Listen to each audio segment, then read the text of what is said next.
the time being, I would like to, first of all, share the information of simultaneous interpretation.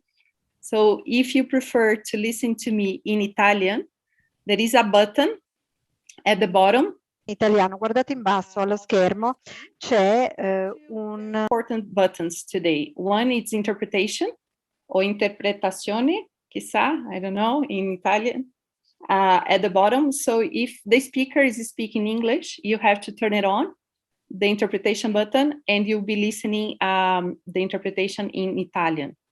And the opposite as well. If the speaker is speaking Italian, you turn it on and you listen in English. Otherwise, you just turn it off if you want to listen the speaker in the original language, okay? The second button is the question and answer button that we'll be using throughout the presentations. So in this webinar, participants won't have the time due to the time restrictions to be asking the questions, raising their hands and speaking the questions. They have to write the questions in the chat box and we'll do a mediation, okay? So now that I think the ones who wants to listen to me in Italian are listening to me in Italian because of the interpretation services, I would like to greet everyone who is joining us. We already have people from Nepal, from various countries. We have 132 people registered in this meeting, in this event, from all over the world. Basically, the participants are coming from the partner institutions to the Forward project, as well as from the networks of our partners, and especially previous former students from the ITC. So I would like to invite two of my colleagues who have been very much active in the organization of the event to say some welcome words to the participants. And yes, Salam Aleikum, people joining from Sri Lanka, Morocco. Very good to know that people also from other parts of the world are very interested in this moment of experience sharing. So I would like first to invite Valeria from Ampao. Valeria is representing the organization who is coordinating the Forward project in Italy. So Valeria. Buonasera, buon pomeriggio a tutti, grazie Cinzia. Good afternoon, everybody. On behalf of AMPA, I thank you for inviting me. I thank you, the ITC ILO, for organizing of this online chef event and for its coordination. This event falls within the Forward project. So we're going to be speaking at length about that. So the final event is scheduled on the 28th of September, and in the afternoon, this will be in the morning, so everybody is invited. In the afternoon, the same day, there will be an insight webinar to better analyze the measures presented the morning. So both events are included in the Forward project.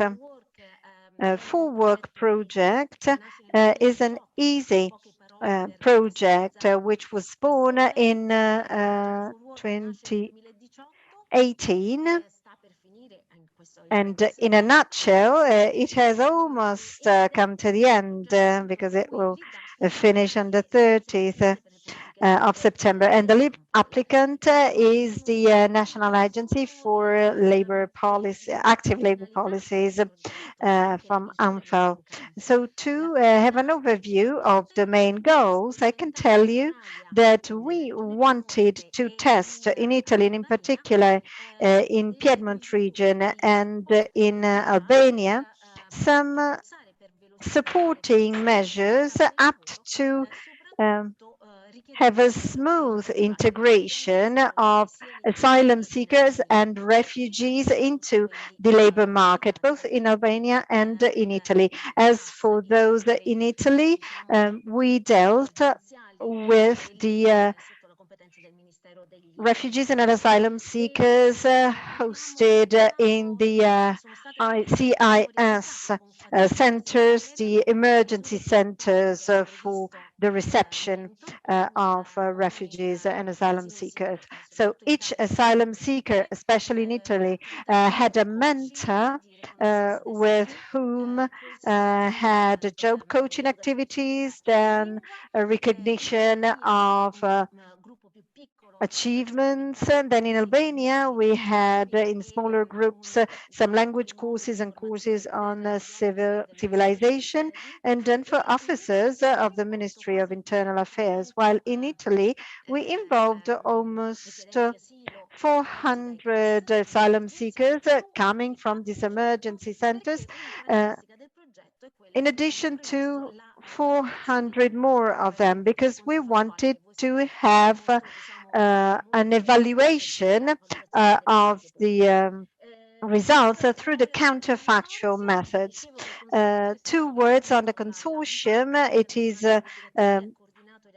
composed of ANPOs that coordinated activities both in Italy and in Albania, while in Piedmont it was the Piemonte Lavoro Agency, an entity in charge of coordinating all this kind of activities. In addition to that, in Piedmont, there were 2 more entities, 2 non-profit agencies, while in Albania, they involved the National Agency of Training, Vocational Training in Tirana, and Adriapol NGO. Furthermore, the partnership includes also Fondazione Rodolfo De Benedetti from Milan, which is in charge of evaluation and assessment by counterfactual system. Last but not least, the ITC-ILO has promoted and diffused knowledge about that, and also taking care of good practices sharing. So may I now leave the floor back to our colleagues from ITC-ILO with the last takeaway message, which may sound banal, but unfortunately, most of the time, reality is such. So we carried out all the activities to the beneficiaries the moment when COVID-19 struck, and it struck the lives of everybody, including the lives of migrants. Most of them come from Libya after suffering everything they could. So it was a disruption for us. So we think, and I think that today we're going to have time to talk about that. I don't know whether it's too early or not, but we will have to review what a good practice means, because we were concentrated on more subtle aspects of good practices before the COVID-19. So, for example, in order to improve certain aspects of coordination, maybe now, because of the pandemic, we should take some more distance in order to understand how to seize the challenge posed by COVID-19 in order to help migrants who have specific profiles and have them work online. So it had a huge impact on everybody. So I think you agree with me. So we will have to redefine the good practice concept in the light of the pandemic, because I know that those who work with migrants are well equipped to give efficient responses to all the challenges, including the pandemic. So thanks again, and without much ado, may I leave the floor to Miriam, if I'm not mistaken. Yeah, thank you, Valeria. Okay. Thank you so much. I'll jump before I give the floor to Miriam. Miriam is one of the partners in crime for this event. Along with Miriam, we have 3 very good colleagues who have been working closely, and I would like to to tell their names. One of them is Marion Christopher, who probably many of you have received the emails already. You are in contact with her. We have Hakim, who has been working with us as well, providing all the support, all the material that we've been developing, and we'll be sharing with you shortly after the event, the videos, the info sheets on the functioning practices that we'll be presenting in the second part of the afternoon. I was going to say in the morning. For me, it's the morning. For some people, is the evening, but for many of you, is the afternoon. And also our colleague Jafar, who will be moderating the second part of the afternoon. So we have a very good team that's being led, obviously, by Miriam. And I would like to give the floor to Miriam to say some welcome words on behalf of ITC. Miriam, the floor is yours. Thank you very much, Cynthia. Please confirm you hear me well? Yes? Okay, thank you very much. Good morning, afternoon, evening, depending where you are staying right now. I have seen in the chat box that many persons were greeting us from different parts of the world, so it's very impressive, I have to say, to see all the different participants, attendees from so different parts of the world and with also so different realities. So as Cynthia mentioned, my name is Myriam Boudra. I'm the responsible at the International Training Center of the Labor Migration Cluster. So for those who don't know the ITC-ILO is the training arm, if I might put it that way, of the International Labour Organization. Our mandate is to reinforce the capacity of the International Labour Organization constituent, mainly government, employers and workers organization in the different field of actions and work of the ILO. And therefore, on my side, I'm managing the activities related to labor migration, labor mobility. So why for the ITC-ILO that was quite an interesting project to be a partner with? It was very much related to how important, and you will agree with me, integration, social and economic integration of migrant workers, but in that specific case of refugees, is key in country of destination. And we were very much interested to hear from very concrete experience in different parts of Europe and from practitioners on what were some of the actions taken to facilitate this integration, mainly economic integration of refugees. So you will hear today from different practitioners, but you will also hear, and I will of course let Cynthia introduce her better, but you will also hear from my dear colleague based in Geneva, the approach also of the International Labour Organization when we talk about access to decent work for refugees or integration, access to work and integration on the labor market of refugees. What is the ILO approach? And to make echo as well to what Valeria just mentioned, I think with the COVID crisis, we have seen how this is becoming challenges, yet we know that very often they are occupying what we today call essential works, and we have seen how important they have been for the society to ensuring that in a way economies are keeping functioning. Yet they are facing issues related to protections, yet some labor rights are not respected. They are more likely facing discrimination, xenophobia, and therefore it's also the ILO approach to ensuring as much as possible that refugees also have access to employment and have access to decent work.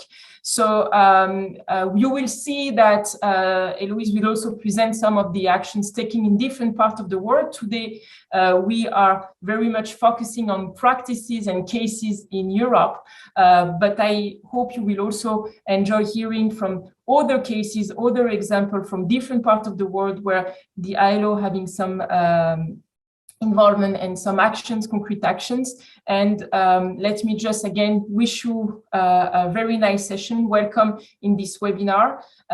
Just for information, it will be, we are recording the webinar and it will be available in both English and Italian in the coming days. So also if you want to share it with your colleagues, and I actually also very much looking forward hearing from the practitioners joining us today, because I know that their cases, their experience is very interesting and very enriching.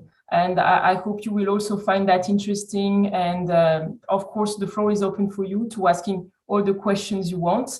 And again, thank you very much, Cynthia, also for facilitating. And let me, if I may, thanks as well my team, Hakim and Marion and Jafar as well, for all the hard work behind the organization of this, this event. Cynthia, back to you.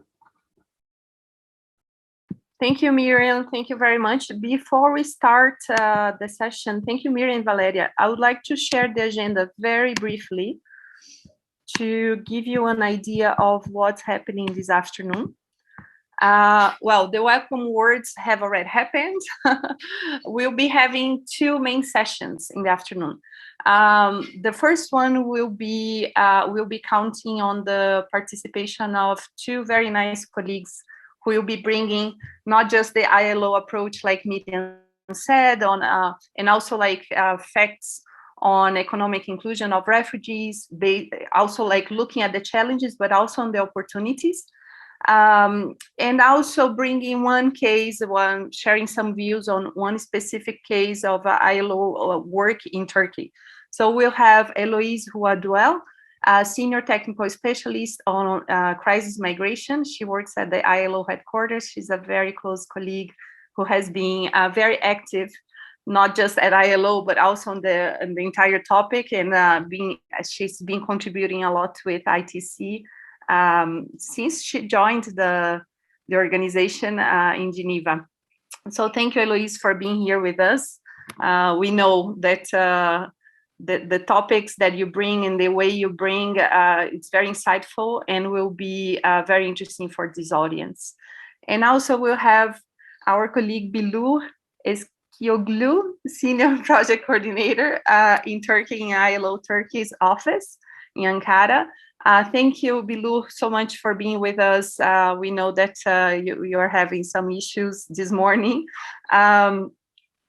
Thank you for being here and being on time. So I would like to give the floor to Eloise, but before I do, I would like to remind you that the questions, okay, interpretation services are available for the ones who have not still figured that out. Just look at the bottom of the screen and you'll see the interpretation button, and also the question and answer button. So as they do the interventions, please write in the chat box your questions, your comments, and we'll be taking a look at them and posing them to the speakers at the end of the presentation, okay? Thank you very much. Eloise, I will stop sharing my screen and I'll give you the floor. And thank you very much once again for being with us.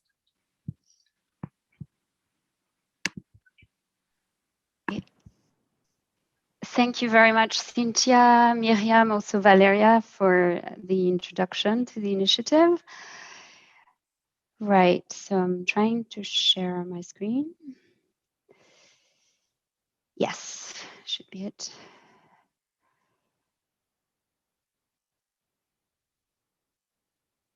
Right, can you see everything? Okay, perfect.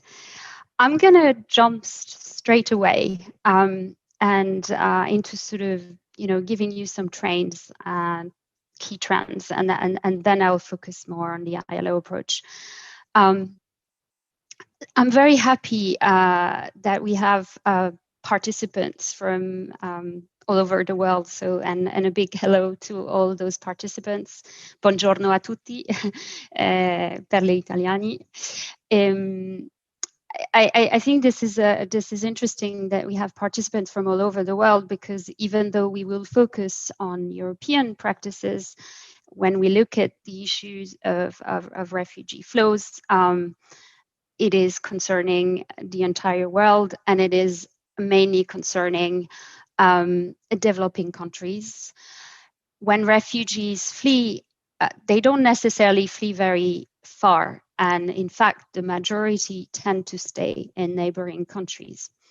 So when we look at the sort of 5 top refugee hosting countries, those countries have been fairly stable, and they are related to the main ongoing refugee crisis, if you want. So on top, we have Turkey, and we will later on hear more about the situation and the responses in Turkey. We also now have Colombia, who's really welcoming a very large number of Venezuelans displaced. We have Pakistan, and with what is happening right now in Afghanistan, the number in that country are very likely to rise. Uganda, who's hosting mainly South Sudanese, but also Congolese and others. And finally, on top of that list, we have Germany, who has been welcoming many Syrian refugees. So one fact to consider is that in fact, only very small portions of the world's refugees, as well as internally displaced people, are living in the EU. And if we compare it to the sort of the total population, it's even smaller. Whereas some countries like Lebanon and countries in the Caribbean that are hosting Venezuelan refugees, that proportion can be up to sort of 1 to 8 inhabitants. It's really huge. A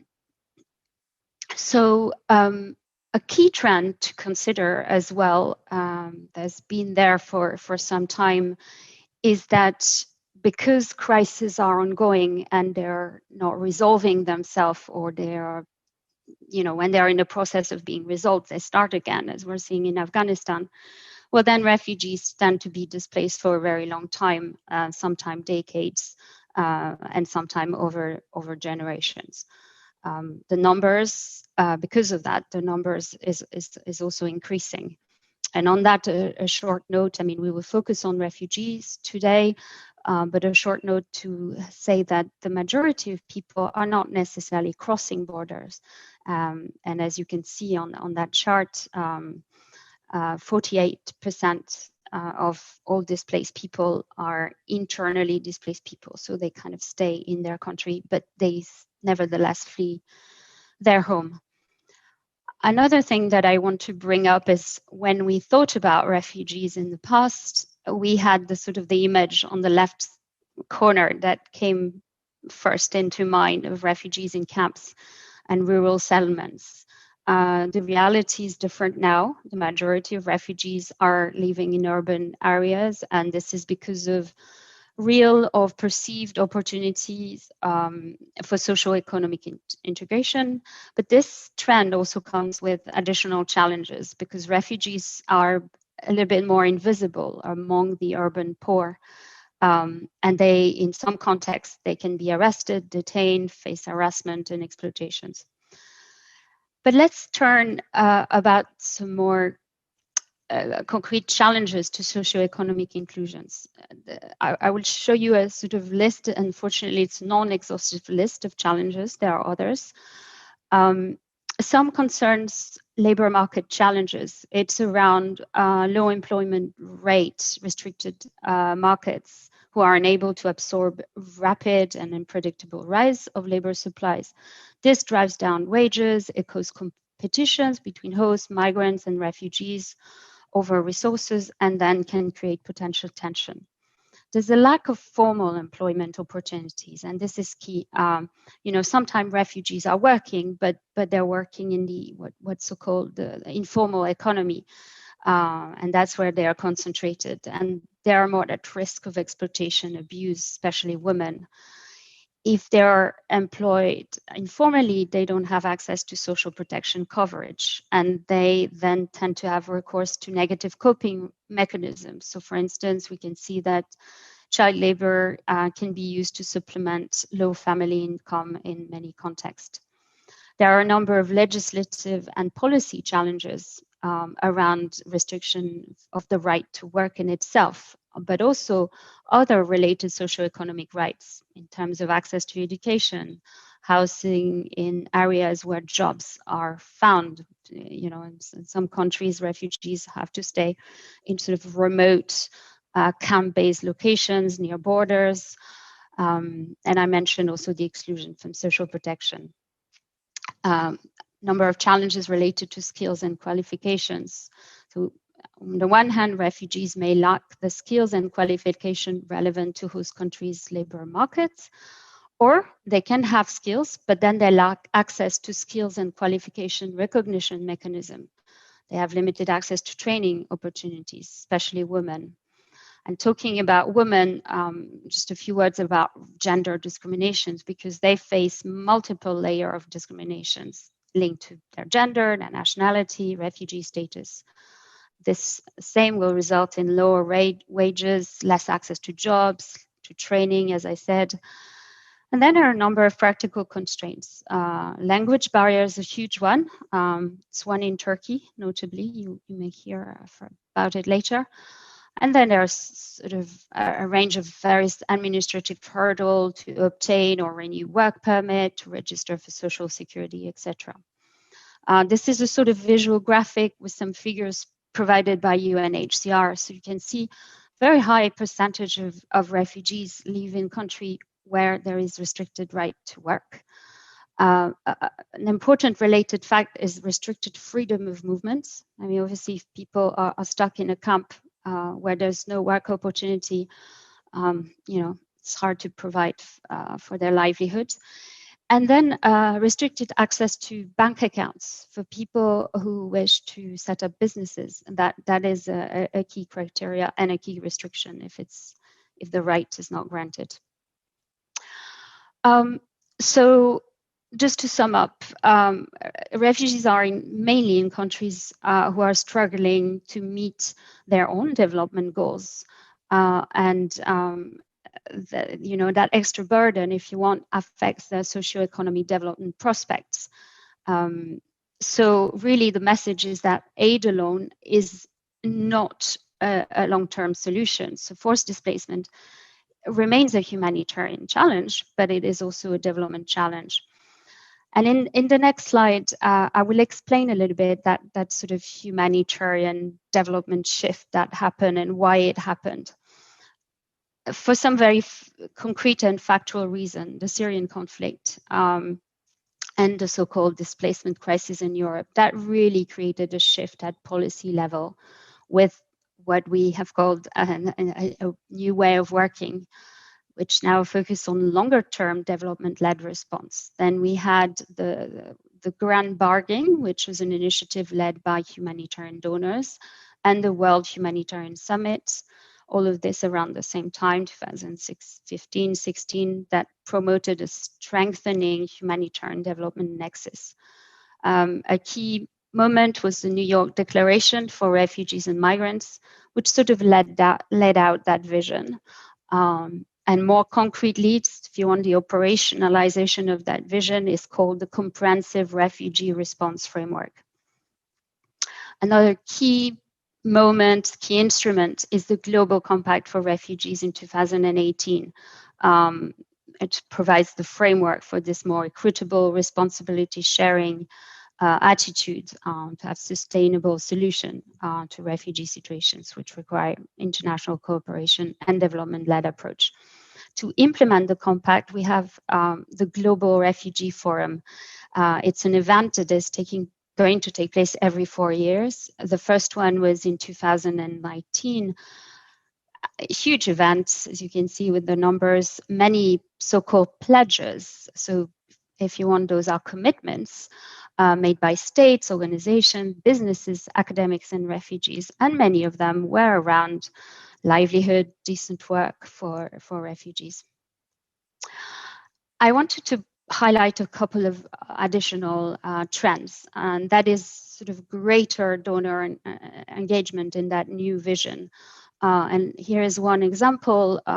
If we talk about the European Commission, it's a communication called Lives in Dignity from Aid Dependence to Self-Reliance, Forced Displacement and Development. So it really illustrates what I mentioned earlier, with the focus on strengthening resilience, self-reliance of displaced, as well as host community. There's a very strong focus on the environment of refugees. So we moved away from taking care only of refugees as a very specific group to really looking at where they are and the host communities. That's a key point.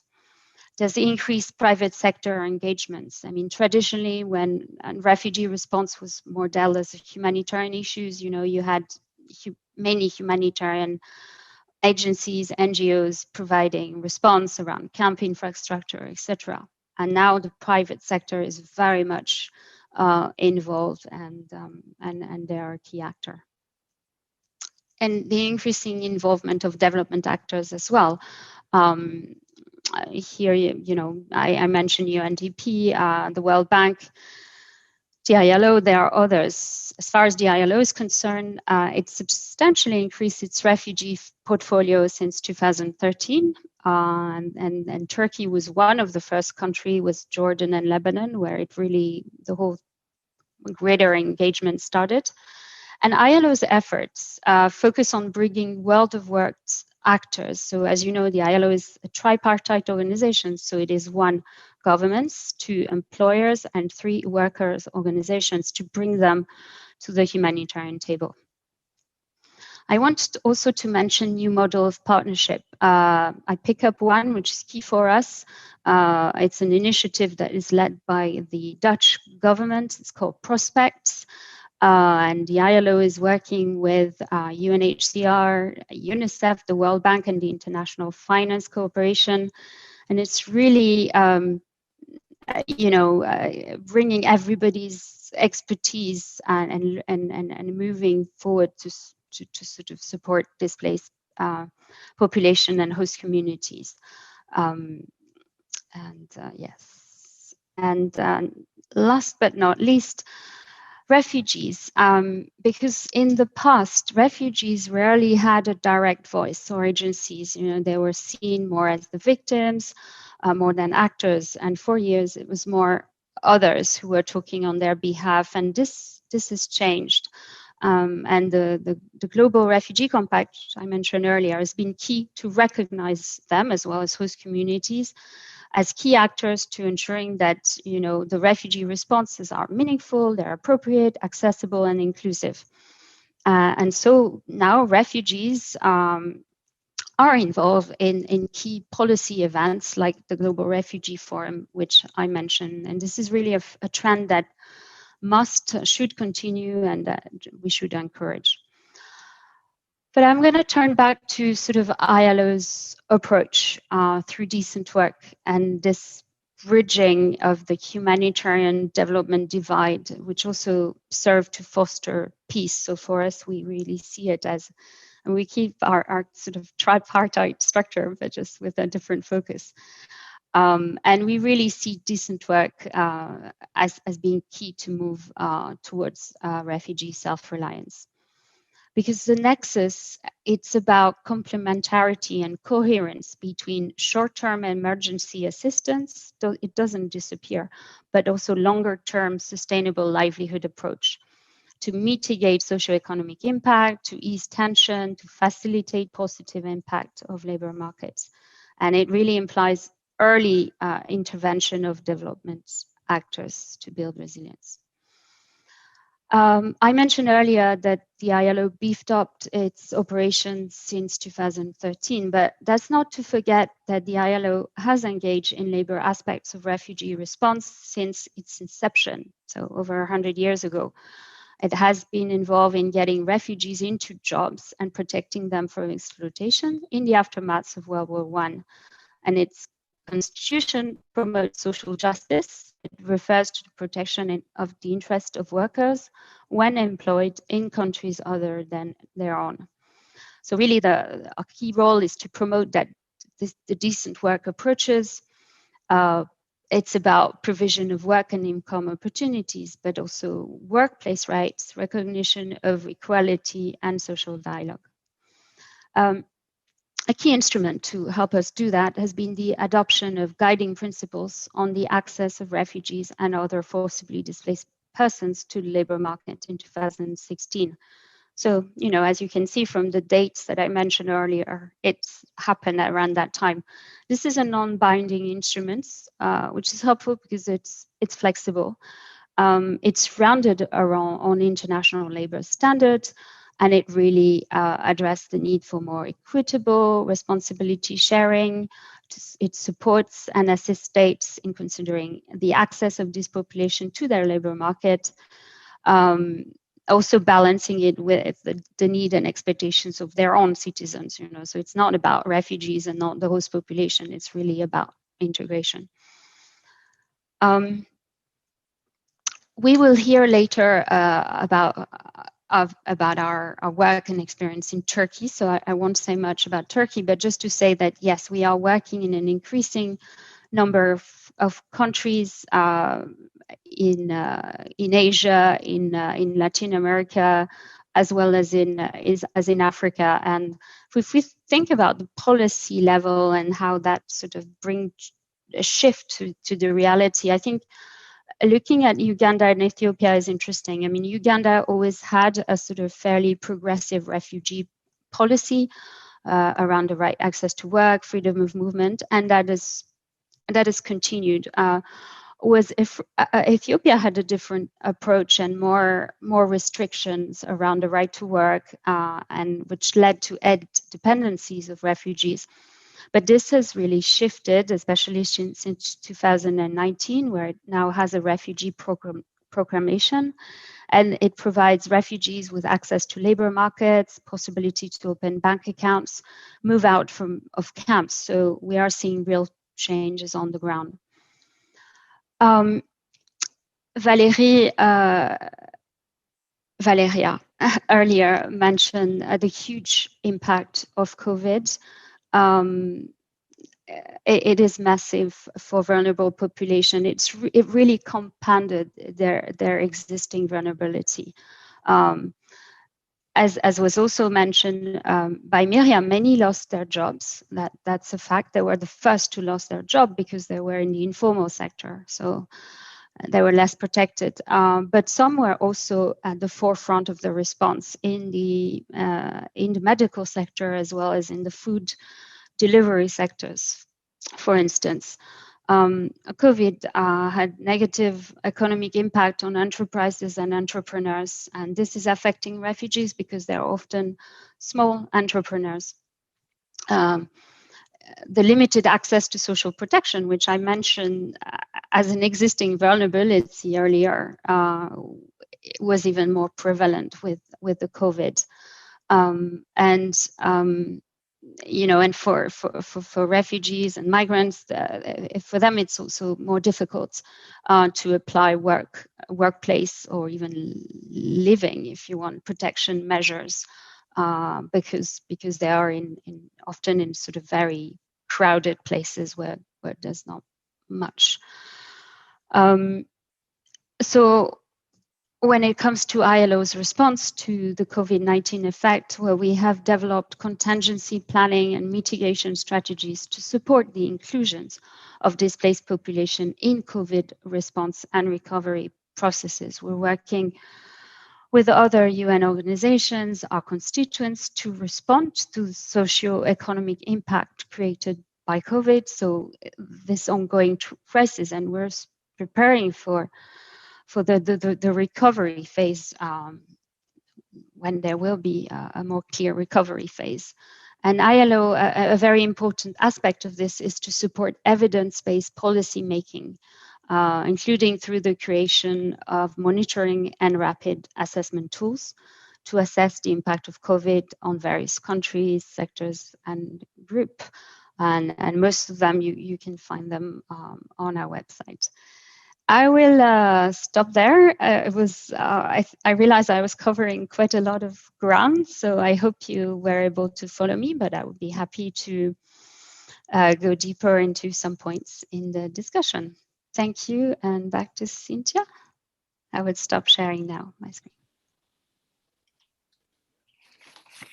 Thank you, Elise. Thank you very much. I think it's very nice to have this first session on a broader overview that reminds us a little bit where refugees come from, in the sense that it's not just a contextualized situation. Although the Forward project works at the EU level, I think it's important that we have this broader view on the situation, and also not just the challenge, but also the opportunities, how the shift is taking place in seeing as well the large movement of people in a way as a possibility to promote development in countries. And I think when we look at the European context, we do have refugees clearly contributing to the national economies, to the local economies, and not just to the economies, of course, but also to different aspects of life. And that has to be said, that has to be always said, always put on the table. Otherwise, we will have a very limited approach and very limited responses to refugee inclusion, social, but also economic. Thank you very much. And I think we are very keen to hear the experience of Turkey. Our colleague Bilu is here with us, and she'll give us a brief overview of the experience and of how Turkey has responded to the large movement of Syrian refugees. Bilu, the floor is yours. Thank you so much. Can you hear me well? Okay, thank you, Cynthia, and thank you very much, Eloise, for your presentation. You have already touched upon Turkey, and you gave some brief information about Turkey's situation.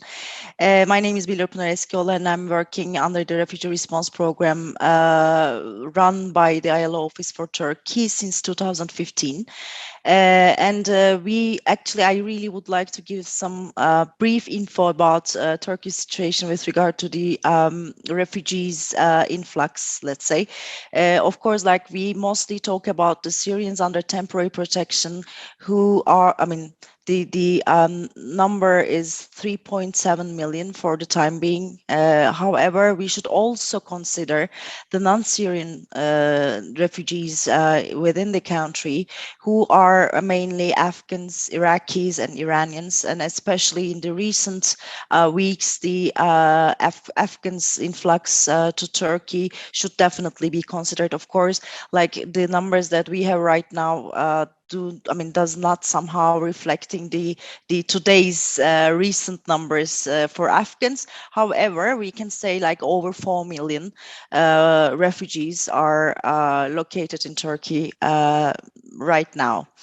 Let me just introduce the situation very briefly. 10 years into the Syrian conflict and 7 years and 4 years respectively into ILO supporting Syrian and non-Syrian refugees in Turkey to access decent work conditions.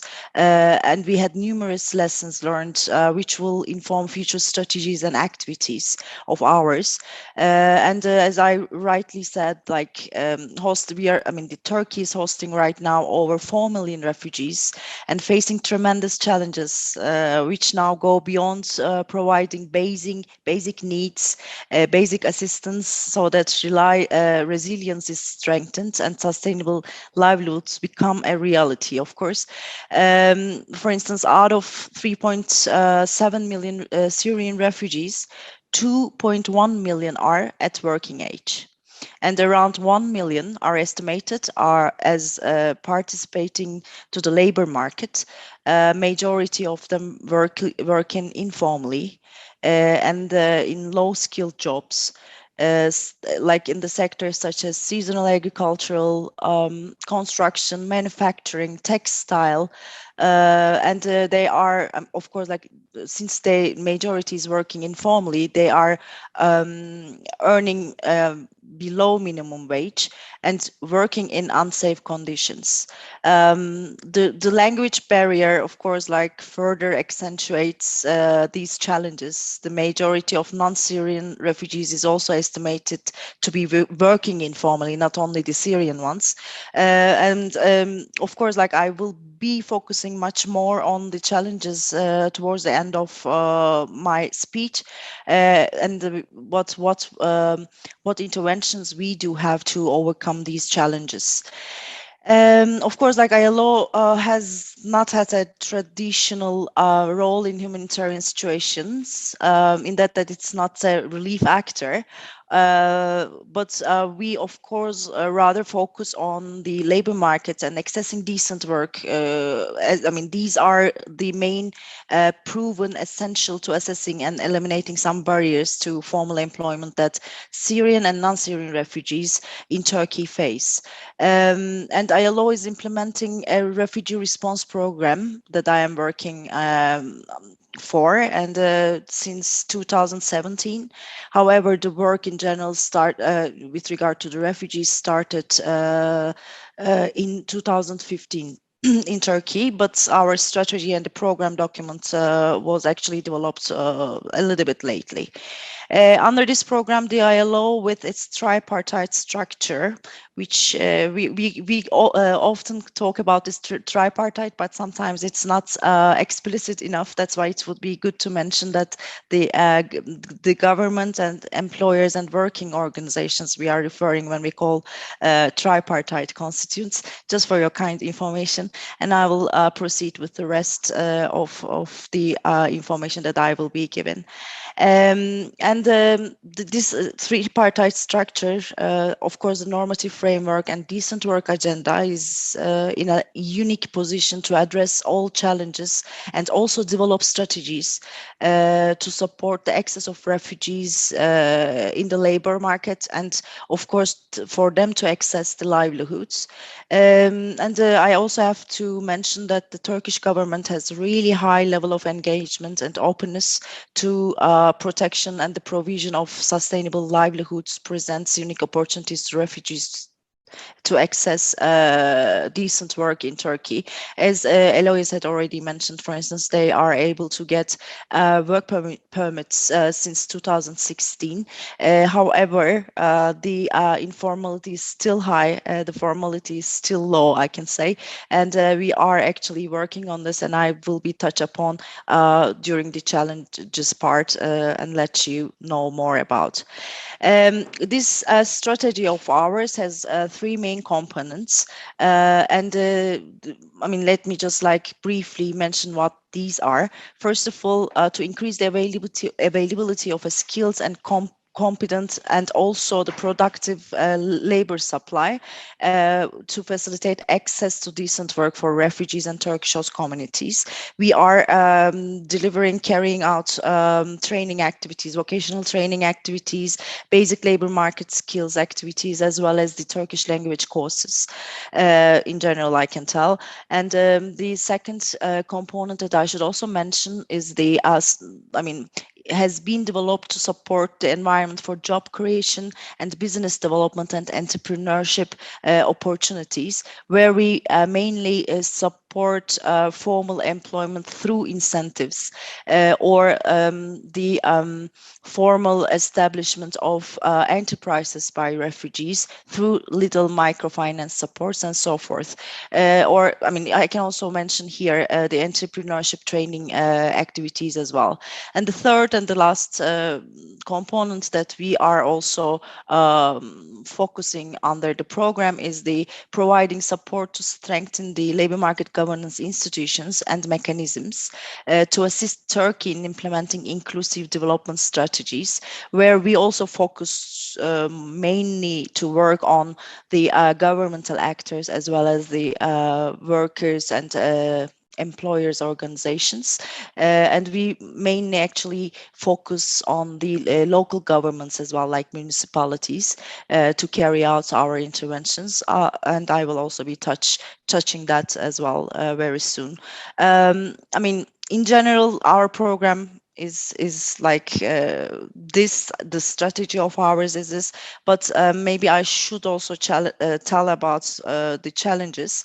The challenges are, like, as Eloise also mentioned already, that the language and cultural barrier. Of course, like, although Turkey is a neighboring country of Syria, not the neighboring country for Afghanistan. However, Turkey is actually considered as the transition and also destination country by Afghans. So in that regard, like, I have to say that the cultural differences is quite much between Turkish society and also and others. So this is actually a barrier for us, especially language, when it comes to their participation to the labor market. It's quite a big challenge. That's why we are carrying out Turkish language courses, and these courses are mainly focusing on the vocational Turkish, and that's why it is like much more practical rather than being grammarly. So that's why we carry out many training activities. And I should also tell that, like, in terms of the cultural barriers, for instance, with regard to do labor peace at work, we have already tailored a program called Workplace Adaptation Program. We do focus on the companies who are employing the refugees and Turkish host community members together, and we do run series of activities with them, social activities, as well as the human rights. Of course, like, our main aim is over there is to increase the intercultural communication, and also they increase their knowledge with regard to their labor rights at work, and also decent work conditions. So another challenge that we often face is the women's participation in the labor market. When it comes to the refugees, it is really challenging for us, and because of the cultural barriers and also the childcare responsibilities that they can really not handle without any financial support, I can say. So in that regard, we focused on cooperatives. We are actually trying to facilitate establishment of women-run cooperatives. And these cooperatives are actually run by women, both from host community, Turkish women, and also the refugees, which is also a good one of the good practices that we could tell to you, because, like, they feel more confident to be with the woman only without men around, and they produce, sell, and access livelihoods, which we really aim at, of course, under decent work conditions. Of course, like, we also need to mention that the informality among refugees at working age is quite high. As I mentioned in the beginning, this is another challenge of ours. We are also trying to tackle with the incentive programs that we are carrying out in close cooperation with our national government, the Social Security Institution, I can say, namely. And they are, we've been already reached more than 10,000 employees, both from refugees and Turkish host community, and they have been employed formally by the employers. And we also know that after the incentive program, they continue to employ refugees, because we have an impact analysis on this, and 69% of the employers are actually continuing to employ them, which is a good result again. Last but not the least, I can say that the especially the collaboration with the national government, also local government, the municipalities, is quite important to really carry out interventions and develop strategies with regard to the refugees.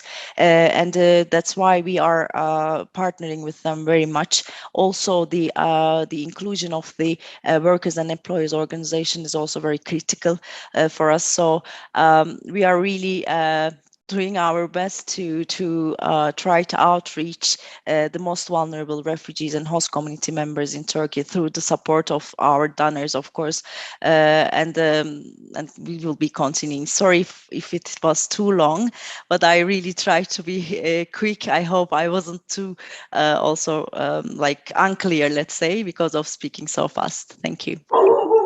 Thank you, Bilur, for the challenge of bringing such a comprehensive approach and like in a few minutes. But I think what we can take away clearly from your intervention is that there is no such magic solution, right? It's a combination of solutions, and that they are also very complementary. It comes from policy development, comes from also interventions at the local level, also involving workers, employers. I think more and more the need to involve employers in refugee inclusion is very clear.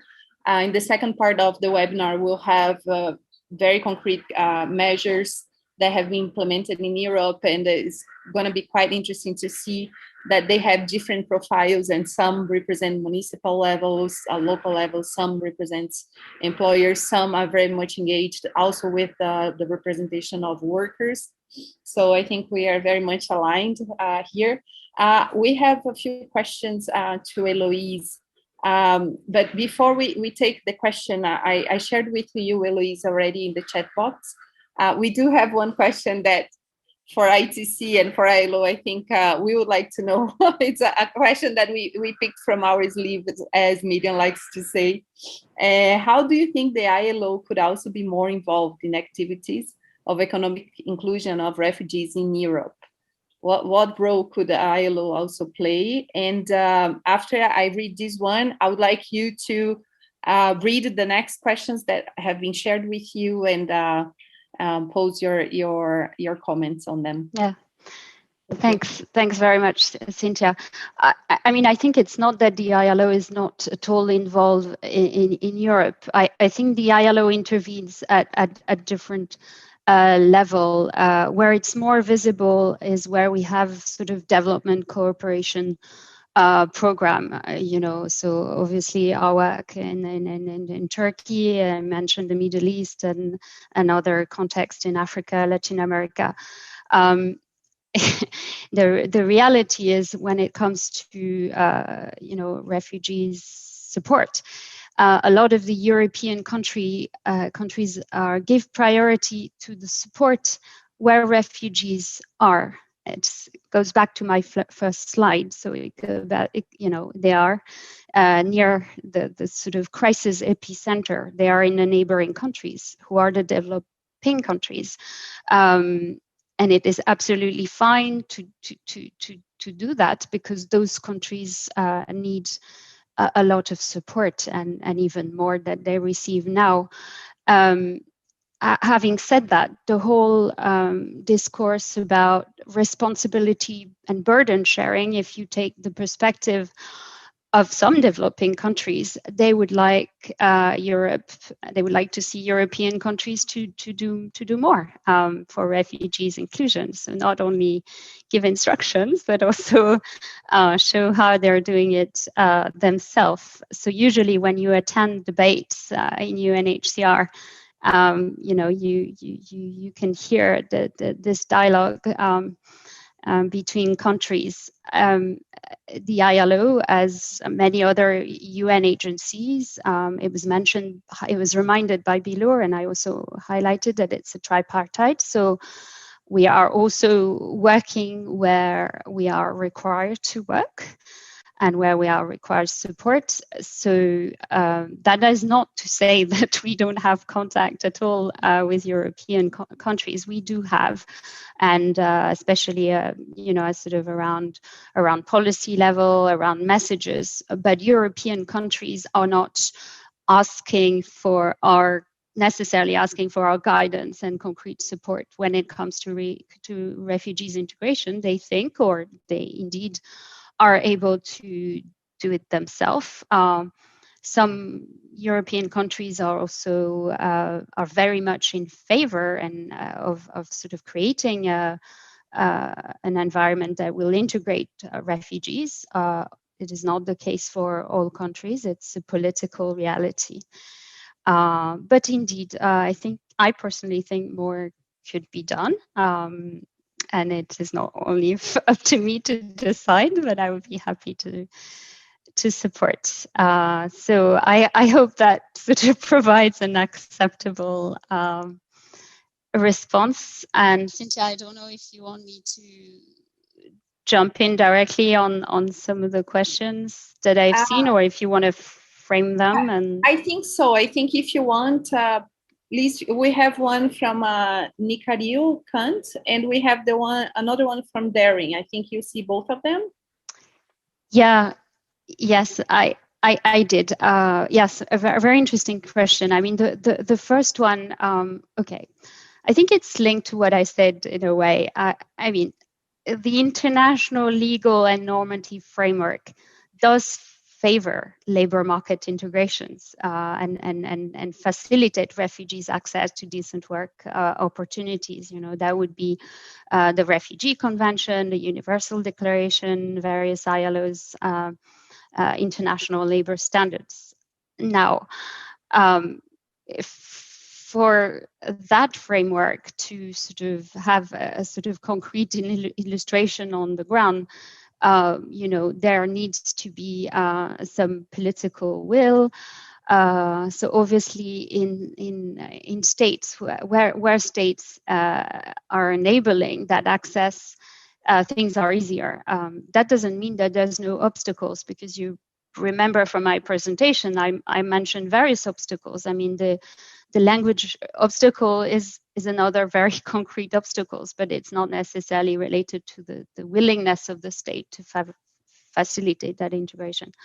There are contexts where states are indeed not, they would still host refugees, but they would sort of park them on the side, if you want, hoping that a solution will soon be found and that they will be able to go back to their countries. The reality has shown that this is not happening like that. And I think even states that have been having this sort of more narrow, hostile approach towards refugees, gradually they're changing, because they're realizing that, in fact, having a more inclusive approach could be of benefit to all and even to their own economy. You know, if refugees are contributing to social protection scheme, then they paying taxes, then, you know, the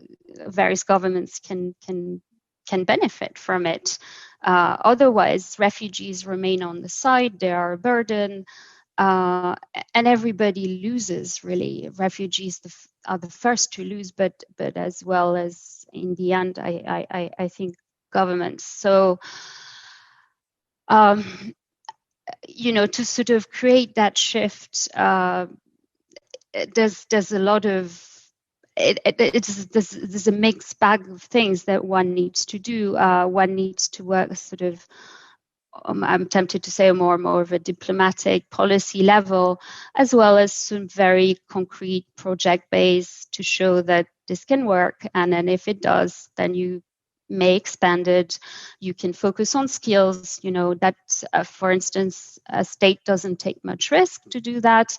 And you can always argue, you know, if you allow refugees access to educations and to skills, it'll be useful when they come back. If return is the priority of a government, you can kind of work around that. So, you know, you have sort of narrow or limited space to do a number of activities. So the best is to use that space and then to hopefully gradually make it wider.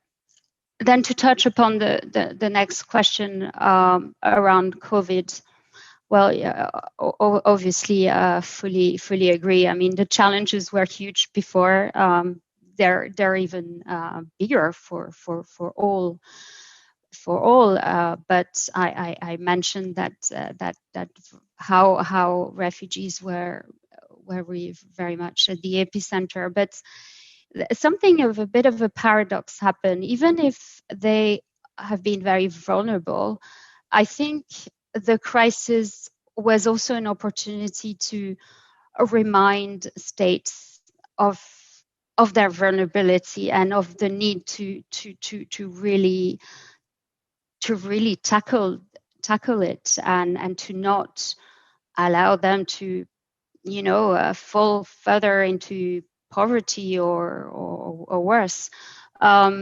so there's been a bit of an impetus, and in fact in the European context as well as in other parts of the world, we have seen states react to that and be a little bit more flexible, allow work permits and extend residence permits to sort of indeed prevent that negative effect.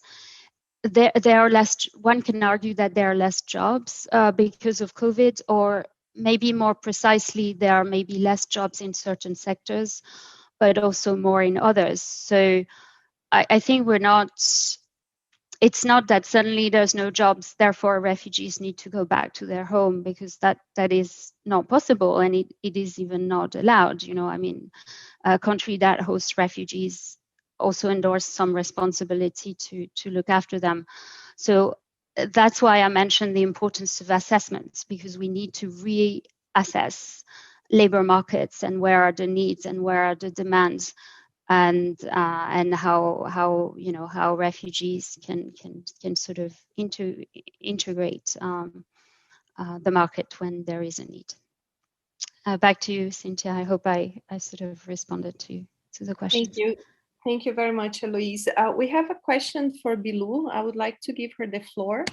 The question is, we know that Turkey is one of the most important destination countries for refugees. How do you see the integration of refugees impacting positively on the economy and society of the country? In examples, what do you think are still the big challenges to overcome for the country to ensure social cohesion? Yeah, thank you very much for the question. I'm not much clear about the first part. I have to be honest. Like, how do you see the integration of refugees impacting positively on the economy and society of the country? Like, is it a question of whether it is asking, there is a positive impact or not? Maybe I should take it like this and respond, Cynthia, if you also agree, or if you have a more clear idea, then I can proceed. I think it's very interesting, your answer already, because because it makes you think if it is positive or not. In my opinion, like I would always believe that no matter the challenges, no matter the burden, let's say, I would always come with my first impression would be that positive aspects are there, no matter of the big surprise, if the country is hit by big surprise. But I give you the example of the border of Brazil and Venezuela. We have today like over 100 of international organizations working at the border. They were not there 5 years ago. Over 100 of international organizations. I'm not even talking about the national and local organizations, just in the apparatus of the refugee response. So if you take all the employers, just a silly example, if you take all the employers who are coming from these international organizations and moved in the local society, they are bringing like not just resources, economic, they're like increasing the economic, the local economy by purchasing things, but also hiring services and so on. But also when it comes to multicultural aspect of the society, not just the refugees themselves, because it's a border neighborhood. So in a way, they are very mixed. There is a lot of contribution to both cultures, but also when it comes all these people from all over the world, like in a very, very isolated area of the country. I give you maybe an even more clear example. University students, now they are having access, to first-hand job experience in the field, because they would hardly ever, the ones studying international relations, be able to make to the big international organizations. So positive aspects are always there. Perhaps they are overshadowed by, the negative impacts or the short-term impacts of the large movement. So maybe it's a bit more clear, but I don't know. I would like to see your views on that. So it would be very nice. No, I understand your point of view. I think it pretty much depends on where you are looking for and what you really would like to see. I think it is pretty much related with that. But like based on our experiences, I can share some facts, if you allow me. First of all, I can tell that before the refugees influx to Turkey, I mean, before 2011, for instance, informality, I mean, informal work, informal economy was also a problematic area for Turkey. So I don't see that there is a kind of like major effect of refugees. I have to really say that honestly. And of course, like this might have increased a little bit the rates and so forth, but this was a fact before their arrival to Turkey. And another thing that I should also mention that for instance, the jobs that they are taking are mainly low skilled, like low skills required jobs, let's say. And whenever it comes to the public employment services data, I mean, there is always a say that like there is open positions, but no one is applying, or like, and the unemployment is quite high in Turkey still, and so forth. But we know that, for instance, the refugees are actually in Turkey are working either formally or informally, mainly in the low-skilled jobs, and really attending to the production, the ILO's, I mean, labor market, sorry, supply side at some point, and that's why I should say that I think their contribution is positive more than negative. And one of the expressions from our one of the beneficiary employer, he said we should really turn migration into power, how we should benefit from it. We really have to find this soon. I think this phrase somehow touched my heart that time, and I still give this example because he, for instance, he and many of the employers that we work with, collaborate with, they mostly say we are not able to find Turkish workers for low-skilled jobs. And we know that the refugees are like keen to work and they are working well. And why wouldn't we work with them to increase our like profits and for profit maximization? When they say so, of course, I can't go further. This is a fact and this is the reality. This is how it is experienced. Of course, like you in sociological terms, you may find many reasons for that.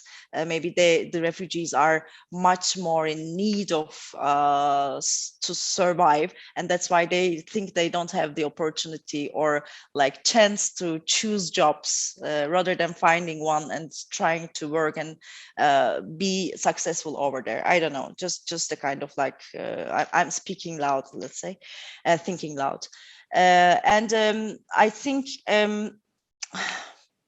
the social cohesion issue is of course a kind of like risky area. I'm aware of it, but we are also trying to touch upon that through our interventions. But I can still say that like after 10 years almost, we didn't really see a big social tension, which is, I think, quite positive. Of course, there are policies for that, that's for sure, or the interventions of the international organizations, or including host community members all the time in the interventions to the international organizations and so forth, really work well. I don't know the reason behind that much. And also, I should say, because later the question comes like, what do you think that there is this, what do you think are still the big challenges to overcome for the country? Another reason for this, how do you say, unhappened social tension, let's say, might be also that the Syrians are still considered as under temporary protection. And I mean, this is a government policy, and they are also called as guests. I think the government should be really looking into that in depth and revise its strategy at some point, because we all know that many of them will not be going back to either their countries or going to another like third country at all. So we really have to deal with the population and all societal institutions by taking this reality and the fact into account. I think this is one of the challenges that we need to overcome as the country. I hope I could answer your question. Thank you. Thank you, Bilu, very much. I think you bring again something very important, which is the granting of refugee status. That less and less countries are willing to bear to the minimum standards of international protection. Creative solutions are being developed over the years, and to put refugees and refugees' response on this temporary arrangement where discretionary measures can be changed, you know. Okay, so thank you very, very much. Thank you to you. Thank you to Eloise. I think this discussion in the first part of the afternoon is very interesting because it dialogues well with the responses given by functioning practices at the EU level. Some of the challenges are there as well, are being faced by European countries. We have to break for to follow the agenda, and I think we can make a good use of a 10 minutes break since we're a little bit behind schedule, just 5 minutes. So I will ask everybody to be back in 10 minutes time. I will ask my colleagues, Miriam, Mihian, would you like to say something, or can we just break and come back in 10 minutes?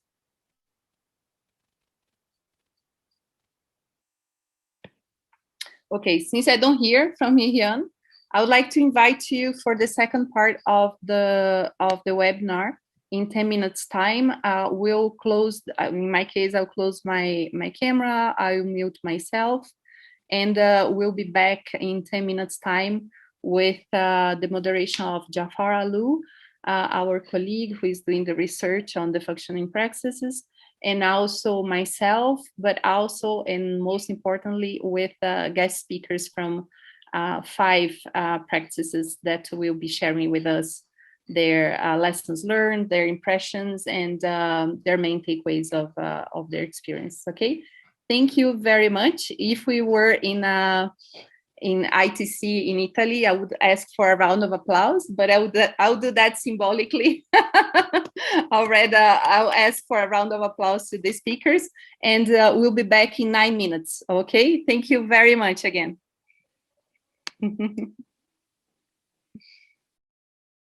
So good afternoon, everyone. Once again, my name is Jafar Alou. I want to thank, first of all the guest speakers for being here with us today, and also for being available for the earlier interviews we did for the research, and to fit in all the templates and basically share with us some of their time. In general, we have produced, on the basis of this research, short videos and info sheets on each of the best practices, which we will share with you after the conference in a follow-up event. Maybe about this session in the afternoon, it will be divided into 2 parts. First, there will be 2 short presentations, one of my colleague Cynthia, basically informing you on how the practices were selected, and then I will give a presentation on which will basically be an overview of the different practices themselves. And after that, an interactive part will follow, where we will initiate dialogue with the guest speakers and ask them questions during a Q&A session. At this point, the participant audience, you can ask questions too in the chat box, and some of them will be answered at the end of the session. So the objective of what we're doing now in the second part is to basically promote a debate on issues of effectiveness, degrees of innovation, degrees of sustainability, and the potential scalability of projects in relation to labor migration and integration. And the idea is to foster and nurture a straightforward exchange of information and to optimize insights that may also inspire other practices and projects. I just want to remind everyone that if you would like to listen to a translation, please press the button translation below in the section of your screen, or interpretazione in Italian. And your questions, please leave them in the chat box. Thank you. I will now pass on the floor to my colleague Cynthia for a presentation on how the practices were selected. Thank you, Jafar, very much. Let me see if I can just share one slide, because it's going to be easier to speak about it. Okay. So even the speakers might be curious, how did you end up here in this afternoon? We did our homework for the research. We started looking, initially we did a literature review, web browsing research. We consulted with ITCLO partners, which involves ILO headquarters, which involves different departments at ITC that works with employment, in general, the world of work. And we also consulted with the forward partner, the external network involving here the forward partners of the project, but also other like universities that we have been involved. We have been conducting other types of work and so on and so forth. And in this initial mapping, we identified 53 initiatives conducted at EU level that could be looked into. So we had to refine, take a little look at the 53 and define what would be the prerequisites to start digging more and more information about some of the initiatives. So we came up with some requisites on what was our framework to say that a practice was a functioning practice. And actually we exchanged the use. We have had a project called UMIA where we sort of adopted that term instead of using best practice, because functioning practice are practices that are very contextualized and they are more related to learn by doing. So we, instead of working with a concept that would perhaps send the message of the ideal response, we would like to get practices that were very contextualized, very realistic, and that they were making improvements despite of different bumps in the context. So very, very much immersed in the reality. So we made this long, shorter list that we call the long list, where the practice had to identify, like clearly identify as a goal, the inclusion, economic inclusion of refugees. The other one had to be established at the European, one of the European countries, or even at the regional level.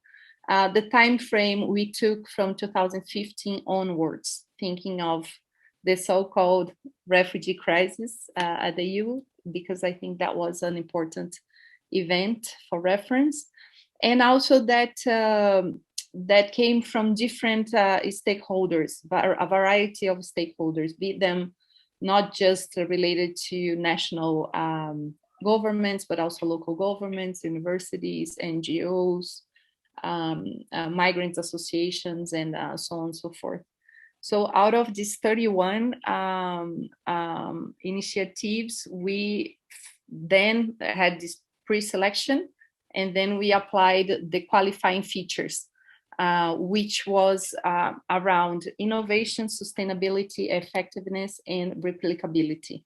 So we made a point system. We came up to 10 initiatives that were like reached the highest points, and we contacted them.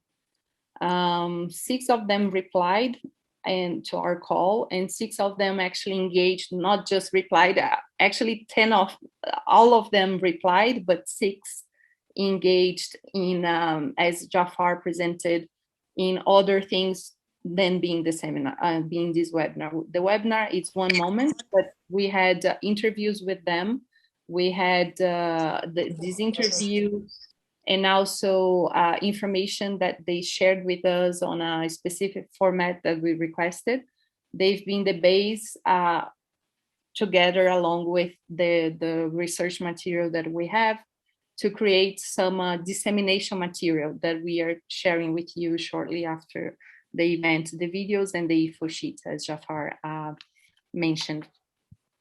So let me just share you a view of the ones that we have, the selecting the functioning practices selected under the project. We have Refugees Talent Hub by an organization based in the Netherlands. We have Labor Int 2 that I'm sure that many of you are familiar with, since it's a very large project at the EU level.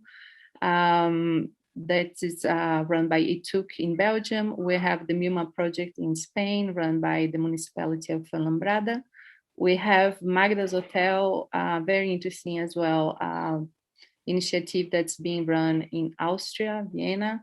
We have Project Embrace, that's very, very dear, very close to us, because they are long-time partners of ITC. It's run by ENAIP. And Be My Job in Italy as well. That's a very interesting practice. So this is a bit of the regional cover of the practices. We'll be discussing now with the guest speakers. Just for a clarification, we did not ask them to come with formal presentations, because this information is going to be provided. Further information can be always seen not just by the material that we are sharing with you, but also on their websites, project websites. So rather, we prefer to make it more of an informal conversation where we could have the nitty and gritty, the things that are not put in the reports, the lessons learned that we can openly speak and share with other people who are interested in doing similar initiatives. Okay, thank you very much, Jafar. I'm stopping sharing the screen and the floor is yours. Yeah. So now I'll proceed with presenting the 6 organizations and their projects. I'll go through them one by one, so to give you a basic idea of their setup and the content thereof. And indeed, as Cynthia mentioned some of their most interesting outcomes, but also some challenges they may have faced. And my talk, as said, is based on background research and interview sessions. Any further information that you would like to solicit as an audience can still be addressed by the members themselves of these organizations who are with us today. Thank you very much again, during the Q&A. So feel free to note down your questions. And before I start with highlighting the first project, I would like to mention briefly a few key aspects that I think were shared by all of the projects and that you may want to bear in mind throughout my talk.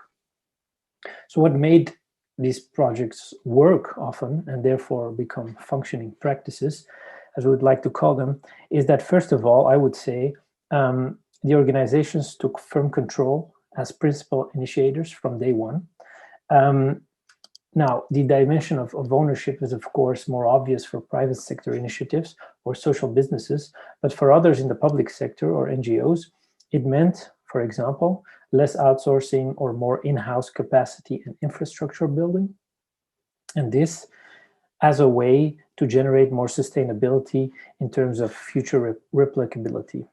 And this, of course, in the occasion that streams of funding would be cut. Secondly, all the projects are characterized by very much a hands-on approach, and they're learning by doing, I would say, but also by making quick adjustments on the ground. For instance, there were a lot of pilot projects done, there was a lot of testing involved, and also quite some smart adjustments made. The guiding principle and the rationale behind the projects was often, how can we get refugees incorporated into the labor market in a given context as smart, as diligent, and as practical as possible? This brings me to the next core item, being result-oriented. To have a social impact was always a goal. That said, the organizations were also very self-aware, going by the credo of, this is what we do, this is what we do well, so here specifically we can make a change.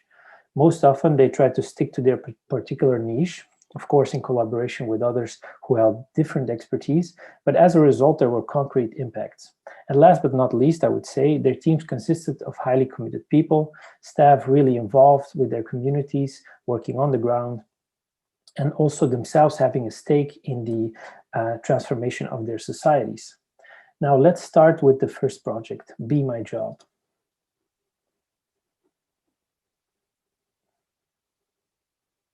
I'll ask Hakim to share one of the graphics with you that we had designed for each one of the practices in the background.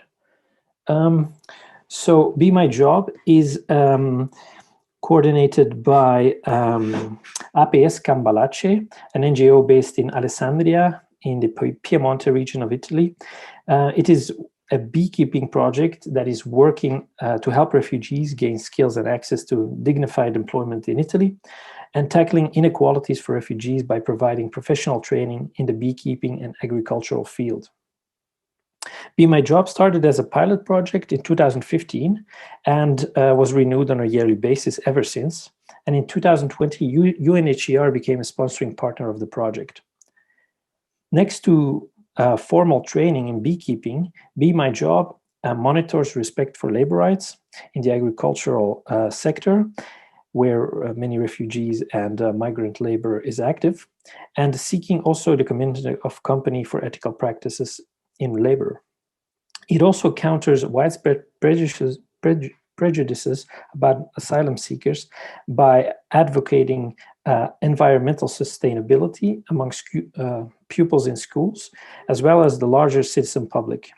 In particular, it showcases the positive role that the inclusion of refugees may have through, for instance, beekeeping, in light of environmental problems and climate change in Italy, not least the dwindling bee populations, for instance. So the Be My Job Academy is basically a beekeeping school which trains their participants in early spring, and it offers scholarships and forms of temporary hospitality in Alessandria. It gives both theoretical lessons in beekeeping by technicians and also practical lessons based at their urban apiary managed by Cambalace in the public park. At the end of the training, the academy then promotes internships with beekeeping farms across Italy, and these farms are identified by Cambalace on the basis of ethics in labor. Now, in terms of innovation, it is interesting how the Be My Job project has come to frame the integration of refugees.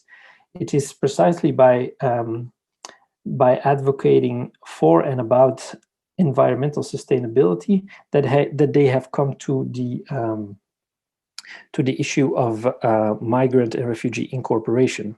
So when they brought this to the fore in their advocacy campaigns, they focused not per se on immigration or refugees, but rather took on overarching themes of concern. It's worth mentioning that Be My Job has trained over 200 refugees and promoted 120 refugees all over Italy, and that they won significant prizes, and that 2 beneficiaries, refugee beneficiaries that is, have started their own beehive cooperatives.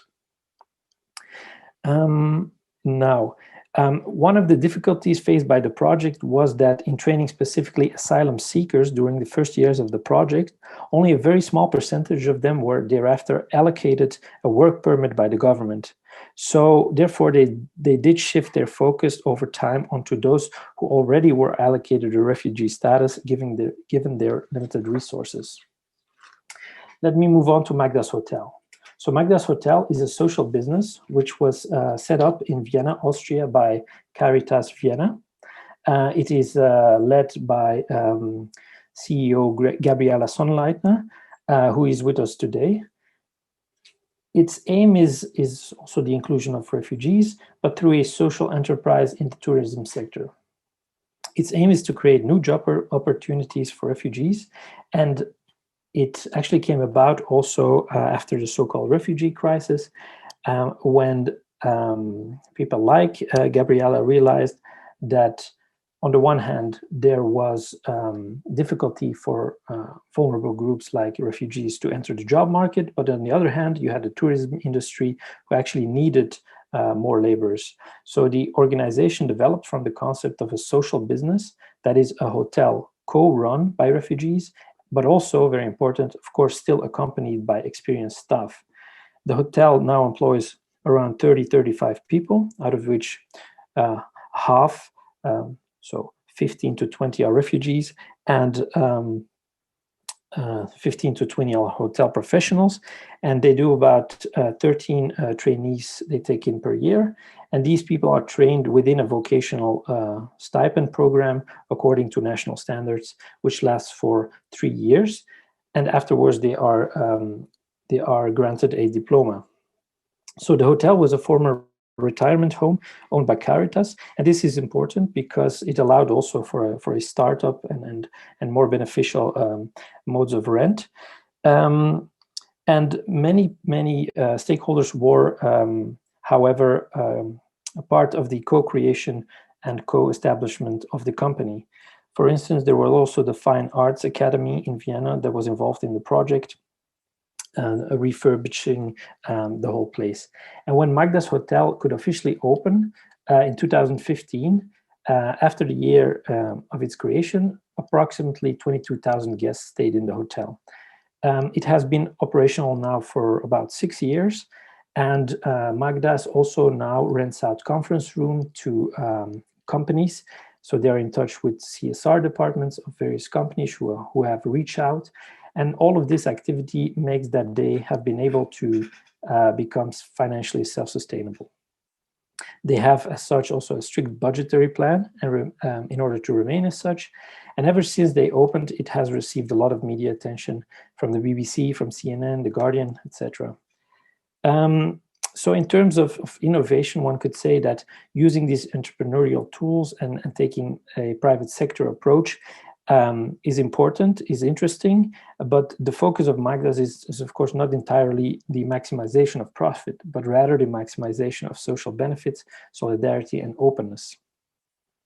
The interesting way of dealing with refugees here is that they are also not framed all the time as refugees or as a hotel run by refugees, but rather as workers first, as professionals with a refugee background.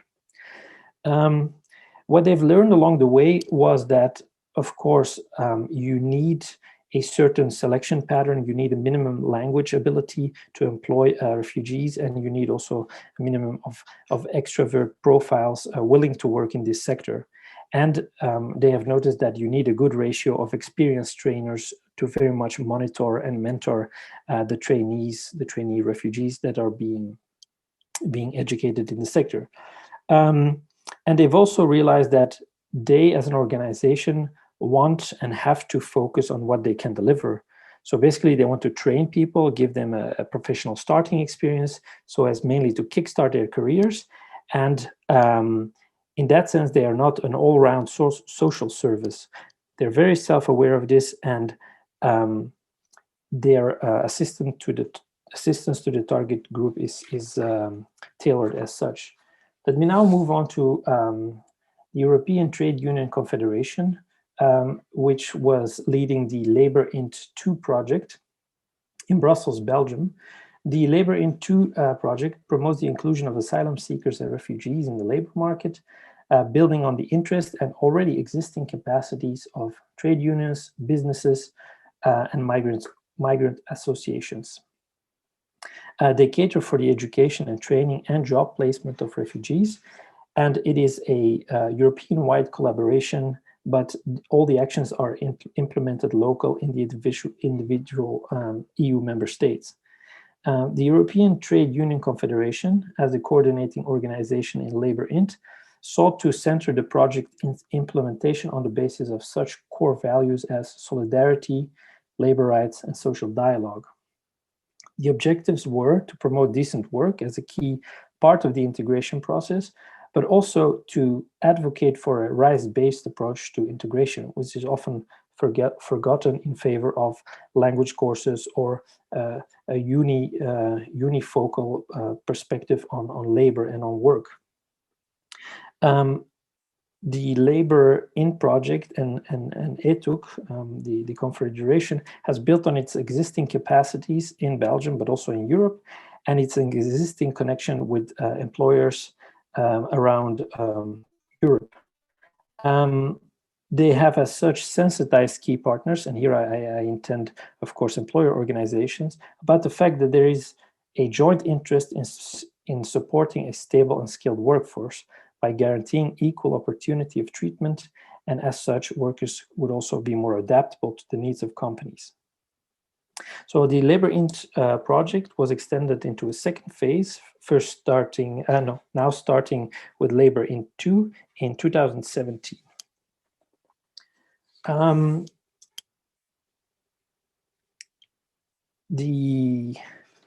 So as I said, what was interesting about ETUC was that they really foregrounded very much the fact that one has to go beyond in the whole story and discourse of integration in relation to this target group, beyond the whole language and skills training only, and really advocate also for labor rights. This meant for them that through their network, they informed refugees and migrant workers about labor rights, about the geographical positioning of unions in their countries and in their proximity. So some of the risks in this project basically were that you had, first of all, the financial crisis hitting various countries in Europe since the mid-2000s, and then, of course, the whole COVID pandemic, which came along in recent years. This has made it much more difficult for national partner unions to meet employers face-to-face and do their work and their bridge building. The health situation also made redundant a lot of previously established national workers, stretching the capacities of unions who usually depend on the funding of their working members. However, the strength of this practice is by drawing on existing experiences and expertise infrastructures of unions, which are already there as key organizations in society, they could start with a head start rather than starting anew, as is the case for many small-scale NGOs. So then there's an organization called the Refugee Talent Hub. They are not with us today, so I will be more brief. However, I still want to highlight some of their work. Like the Magnus Hotel, they also applied a business model, a self-sustainable business model, but they originate even more from the private sector. They were created in the mid-2010s by the Dutch Accenture company and are now fully self-funded. It is located in Amsterdam, the Netherlands, and I will just mention, for your information, one of the key approaches that they took on and what they have learned in doing so. So the Refugee Talent Hub, as you hear in the name, is a hub, an information and expertise hub. And what they wanted to do basically was match companies who had vacancies, a lot of vacancies, open and could not be filled, and were willing actually to train refugees on the job with refugees that want to become financially independent. So first, in order to achieve this, they tried to focus on creating a large-scale online platform, an interactive database, that is, to facilitate large-scale matching between refugees on the one hand and private sector companies on the other hand. However, this did not go very smooth. And then they shifted to a small-scale approach after the first year or two, and to live face-to-face meetings. The results were much better. They now basically do an intensive mentoring and monitoring per client refugee, which takes, of course, a lot of time and effort. However, again, this shows what is often needed in the field of migrant worker integration: time, energy, resources, and perseverance on a smaller, almost surgical scale. What I also learned from working with companies was that they don't want to be just a PR number for the CSR departments. They seek active commitment these days from CEOs, so the top level, but also the intermediate level, the floor managers. They ask them, and they actually tell them, you will not lose revenue by doing this, and can we do this together? If they don't get such a commitment from companies, they prefer actually not to work with them, even if they want to pay into the project. I will now move on to the MILMA project, led by the municipality in Fuenlabrada around the Madrid metropolitan area. The city itself has a great tradition of migration and went in the 1970s from 7,000 to 200,000 inhabitants. In 2017, they received large-scale funding from the Urban Innovative Actions Program from the European Union to test new and unproven solutions to address urban challenges. The aims of the MILMA project was to reduce perceptions of segregation in the municipality and strengthening social cohesion, also thereby expanding the professional horizon of vulnerable migrant groups. They wanted to do this by promoting entrepreneurship and labor insertion. So what they did basically was go to interested companies, make a list and do a prospection, and then together co-train soft skill sets with these companies, leading to labor conversion and hands-on practical training.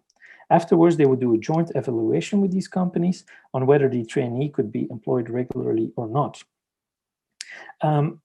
MILMA realized over time that big companies are actually not the one to lead this because they have their own social inclusion funds and projects. So they went to smaller companies, which were the majority of companies anyway. For each of the interested companies, they just said, you know, give us a profile, give us content, give us some space to train them together with you, and let's see whether we can move forward from there. This was the so-called Business Challenge Lab format and was a good and functional way to rekindle migrant groups with the labor market. The main sectors were tourism, restaurants, web design, or even carpenter business for companies. Fuenlabrada doesn't have refugees only, of course. These were only 30% of the users. They do have a lot of second-generation migrant publics too, from North Africa, Latin America, and Romania, and wanted in the beginning to focus on youngsters. But they noticed after doing that these youngsters were more focused on schooling, on tertiary education. So they became more targeted towards people with a migrant background in their 40s and 50s who really wanted a job because they had families and they needed income. And they noticed that these people were very determined and dedicated. One of the very innovative elements, I would say, from the MILMA project was that they really started with this idea of taking control from the beginning, which meant when they were allocated the budget for their implementation, they did insourcing. So they didn't outsource parts of the project to consultancy companies, as is the trend today, but rather they trained 15 full-time municipality employees. And for them, this was a very good strategy because, so they say today they hold a sustainable dimension. They can go on without funding, and they now have all the know-how in-house to continue working and replicate this. I will move on now to the last project, Embrace by ENAIP in Piemonte in Turin. The Embrace project aims at improving access to the labor market for immigrants recently arriving from third countries outside the EU. And it is led by ENAIP, a vocational training association in Turin.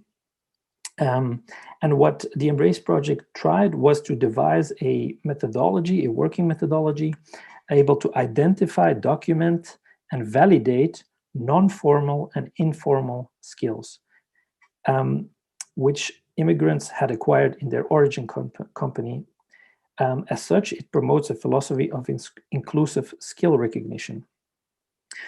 Why did they do this? Well, often immigrants arrive without any documental evidence of their previous studies or professional experiences. And even when they have this, hardly any instruments exist to validate and recognize or certify these skills and competences. Also, some of the skills are actually gained in productive systems outside of Europe that are different from the European one. So Embrace has tried to fill this gap. It started in 2016 and it ran until August 2019. And first of all, they started with a pilot project, really checking out with their partners across Europe what sort of skill recognition tools and schemes already existed.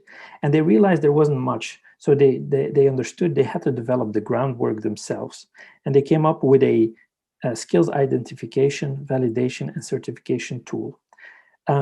Mainly, they focus on the food and agribusiness in Italy because there was mutual interest there. So the first thing they did was establish a catalog of professional needs in this sector. So the main profile that would be most employable in the agricultural sector in Italy. And then they took on a participatory approach and asked the refugees basically to fill in a personal dossier with all sorts of elements attesting skills. A second meeting then would be validating every single piece of evidence. And this would give a first clue about how the experiences prior to arrival fitted with the professional needs in the agricultural sector. Then, if there are enough formal evidences, the operator would move on to the final step of the process of the methodology, which was a practical examination with a topic expert in the field. And then there were two outcomes, basically. The first one was a full professional profile certificate. The second was a professional skills certificate, which meant that there were only some skills which were attested and that further vocational training was needed. I would say that so something very important here is that the skills certification documents that Embrace produced did not hold legal value. However, when they consulted with local authorities in the Piemonte region and showcased their work, urging them for a minimal transfer of practices, the authorities were impressed with their work and accepted to revise some of their practices based on Embrace's methodology. For instance, when somebody already had 5 years of practical experience in their country of origin, now they could have a deduction of hours spent in vocational training in that field in Italy. So what they were able to manage was create a more flexible approach to skills assessment in the refugee reception work. In terms of risks, one thing was quite important. What they noticed that they could easily team up refugees and employers, but employers, of course, in the agricultural sector were also focused primarily on their economic activities. So in the end, there was a need for a minimum degree of attestation, at least in terms of residency permits. So that is why local authorities always need to be sensitized and evolved at some stage too. Ultimately, employers have an interest that things are run as efficient so as to valorize the mediating recruitment efforts of NAIP. So good practices, functional practices does need to be adopted and mainstreamed by public institutions too, if one is after long-scale impact. And I will leave it here and now pass on the floor back to Cynthia for a first round of engagements with our panel members. Thank you, Jafar, very much. It's a very challenging task to summarize years and years and years of very hard work and diverse work in 25 minutes presentation. Thank you very much for doing so. At least I think we have a clear picture of what the functioning practices are.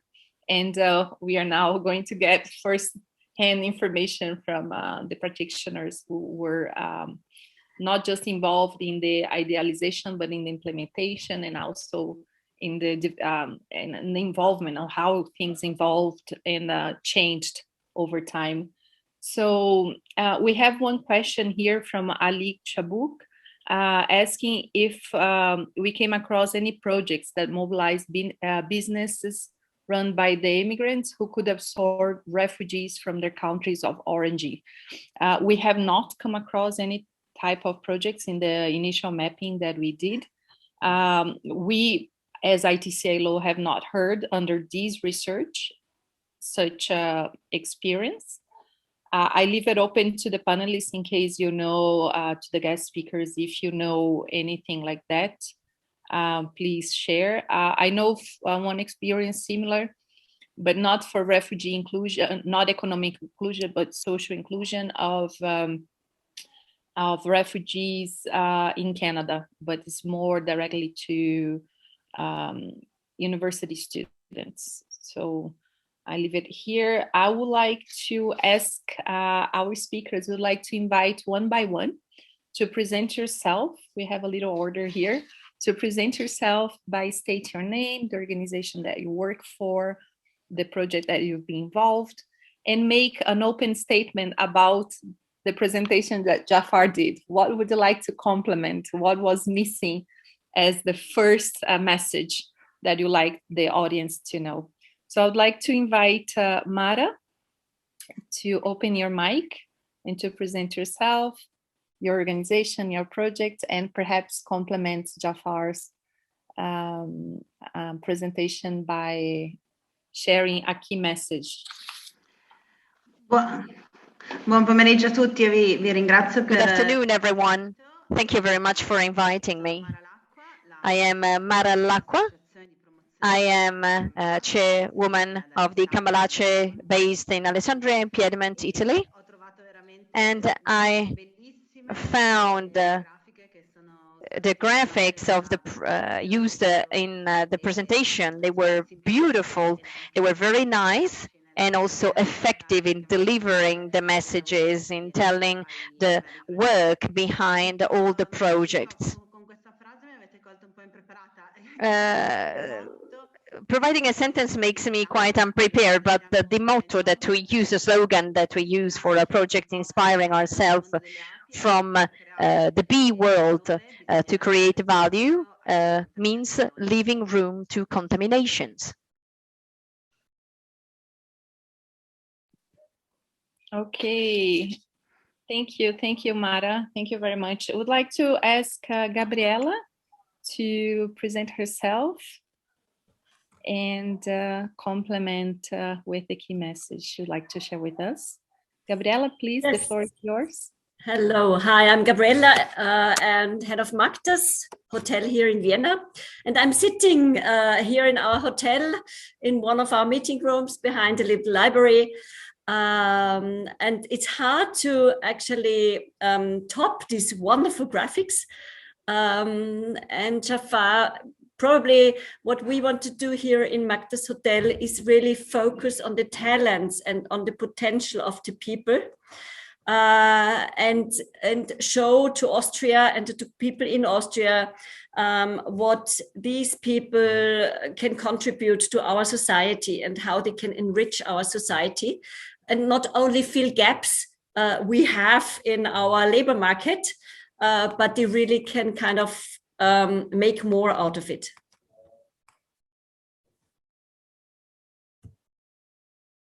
Okay, thank you. Thank you so much, Gabriela. I would like to invite then Saha from MeToo to present herself and present her complementary statement. Thank you first very much for having invited the TUC and having selected the Labyrinth project among 53 very good initiatives, I'm sure.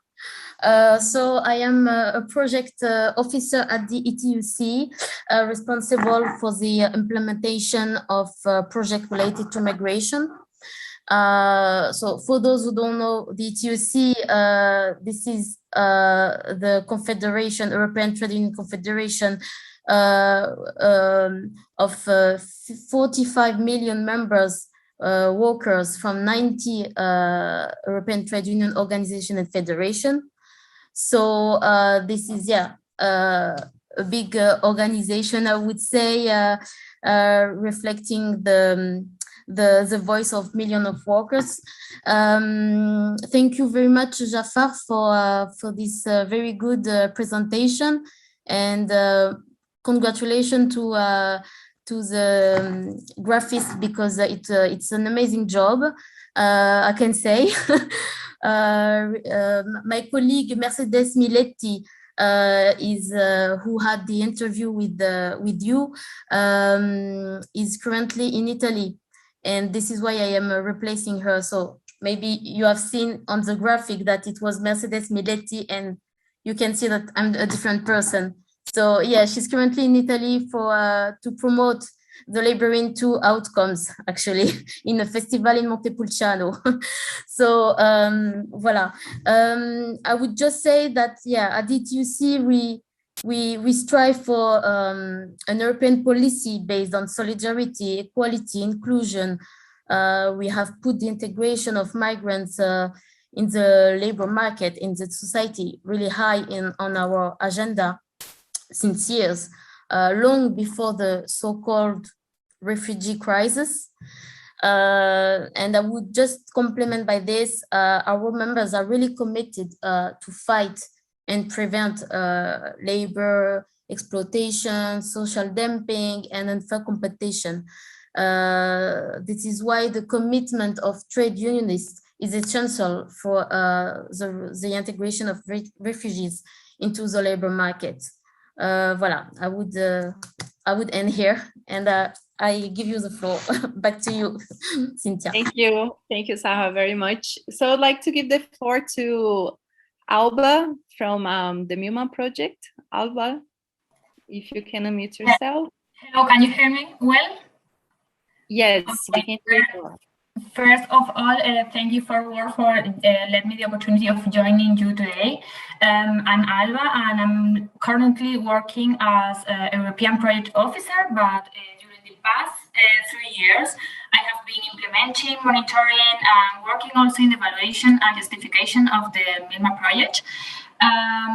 MILMA project was undoubtedly one of the most of the biggest challenges in my life, not also in a professional way, but also in a personal way. However, it also has been one of the most enriching and experiences too. Just to complement Jafar's presentation, it was really good.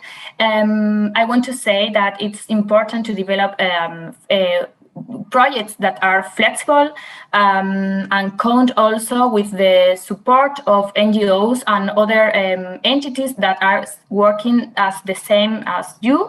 And that's all. Thank you.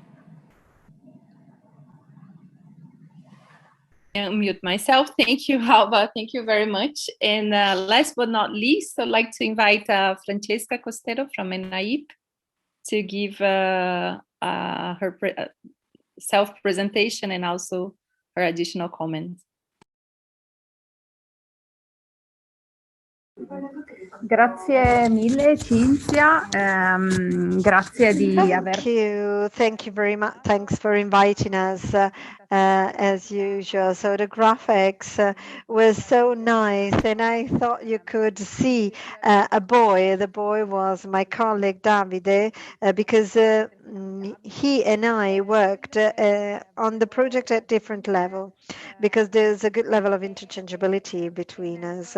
So may I just add that the activities of NAIP usually have the people deep in their heart. So we always try to start from the needs, the integration needs of one person, and then we try to respond to these needs through NAIP services. So when we launched Embrace project, we really wanted to respond and cater for labor integration needs expressed by the migrants by continuing their professional path. They may have started both in the home country, but also in the transit country, because most of the time they had to reinvent themselves as workers in any context and fields which might differ a lot from their own professional backgrounds, because they needed a livelihood. So we really wanted to help them change this situation. So we catered for their needs, but actually we tried also to cater for the professional needs expressed by our country, because some skills have been lost in the years and we wanted to revive them. Thank you, Francesca, very much. We have received a very interesting question, and before we start asking the questions that we had sort of agreed with you based on the research we did, I think it's very pertinent that we start with, we invert the order and we start with this one posed by Eloise. How did this, so it's for all panelists, it's a question open to everyone. Just please feel free to unmute yourself and start answering and organize the order. But the first question is actually two. But the first one, how did the selected initiatives adapted to the changed environment, especially in sectors very much affected by COVID? So it's both questions are regarding COVID situation, specifically like Magnus Hotel. And the second one, how it impacted on the project itself in the selection of projects. I think this one's for us, right, Eloise? The second one, how it impacted. Yes, it is. Okay, in this case, we just continued. We had done the selection last year. We were doing the different stages of the initial mapping and so on and so forth along the crisis. So we sort of kept the same criteria. And yeah, so just the first question, how it has affected, how the initiatives had to be adapted due to COVID. So I'll just open to Gabriela, since there was the direct reference to Magnus Hotel. And afterwards, please, whoever wants to reply, just open your mic. Yes, thank you. Yes, the last year, the COVID year was, of course, very difficult. As many other hotels here in Austria, in Vienna, we had to close our hotel. So thank God the government gave some support to us that we could at least keep our staff. So we didn't have to kind of quit the jobs. No, we could keep the staff. For the young people, the people who are in the apprenticeship programs, we did some workshops, we tried to engage them, but it was very difficult. It was a very difficult situation. And we realized how hard it was for young people staying at home, having nothing to do, being in the middle of the apprenticeship program, should be able to do a diploma at the end, and having not the chance to really learn, practice, and work. So difficult year, but we had the last couple of days some diploma, exams outside. They have to make their diploma outside, and everybody passed the diploma. So we are very happy that we still within the COVID situation, we could kind of keep on going somehow. But unfortunately, no guests, no tourists in Vienna. So we were closed for a very long time, as any other hotel, I think, in whole Europe. Okay, thank you very much. Anybody else who'd like to share the experience with the adaptations due to COVID? Cynthia, yes, I would like to comment that in our case, in the MINMA project, we provide training and because of, okay, we provide in fact on-site training. Because of COVID, we have to change it into online. We made also personal interview online. We had to make even a biggest effort to train in digital skills to unemployed people. Then we also take the advantage of the project, and we change some of the training. For example, we change restoration training into customer service training, because here in Spain, as well as in the rest of the cities, I guess, restoration has been affected because of COVID. So there were some challenges. But at the end, there were very good results too. And that's all. Thank you. Thank you, Alba. Thank you very much. I think Francesca raised your hand, so the floor is yours, Francesca. Sì, grazie Cinzia. Per quanto riguarda le... Yes, thanks, Cynthia. Well, as for the activities to identify and recognize skills during the pandemic, we had to shift our model. So we had to act according to the new emergency legislation. We had to move first online, and then from online to face-to-face lessons again. So as soon as we could, we started with face-to-face lessons again, especially for migrants. As you can imagine, they have difficulties in finding the right or useful connections, especially when all the materials are in Italian. So being face-to-face is much clearer. Of course, technology helped us keeping in touch, but whenever you have to follow explanations and technical terminology through online or even smartphone, because most of them did not have even a PC, then you can imagine how difficult it could be. So as soon as we could, we chose to go back to school, so to say, and to start the activities, of course, following all the safety and security instructions, but face-to-face. If I may, I'd like to take the floor. Well, even for Be My Job project, training path is crucial. So both last year and this year, we had to move our training online with great difficulties in access to technology and to connections, and also difficulties in understanding. So last year was particularly complicated, as a matter of fact, much more than this year. So last year we had some volunteers network assisting our students in the training, while this year we could seize this technology opportunity because we also opened training to migrants for other parts of Italy, not only from local territories.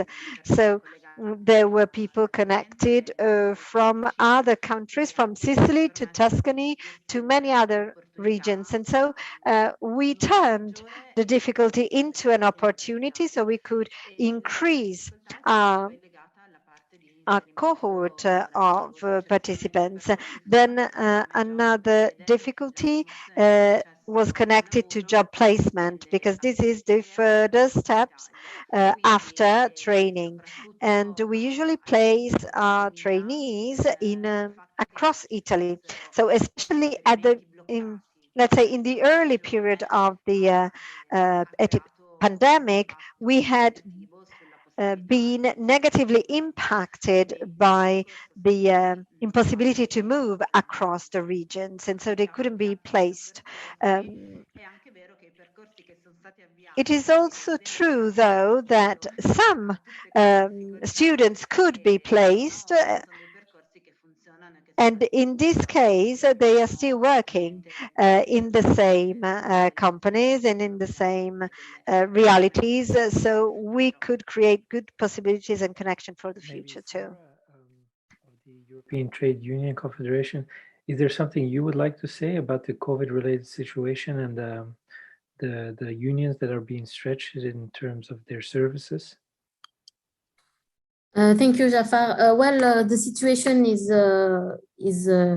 currently the same than the colleagues.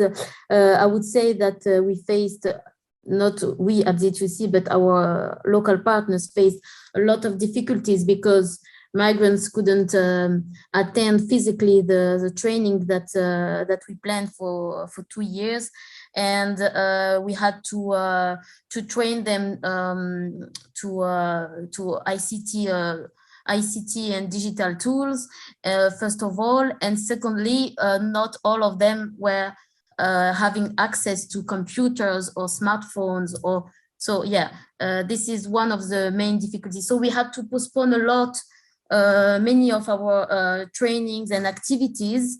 Thanks to the European Commission, who has been very flexible, we could extended our project. And when the summer of last year came, we could organize the remaining trainings physically.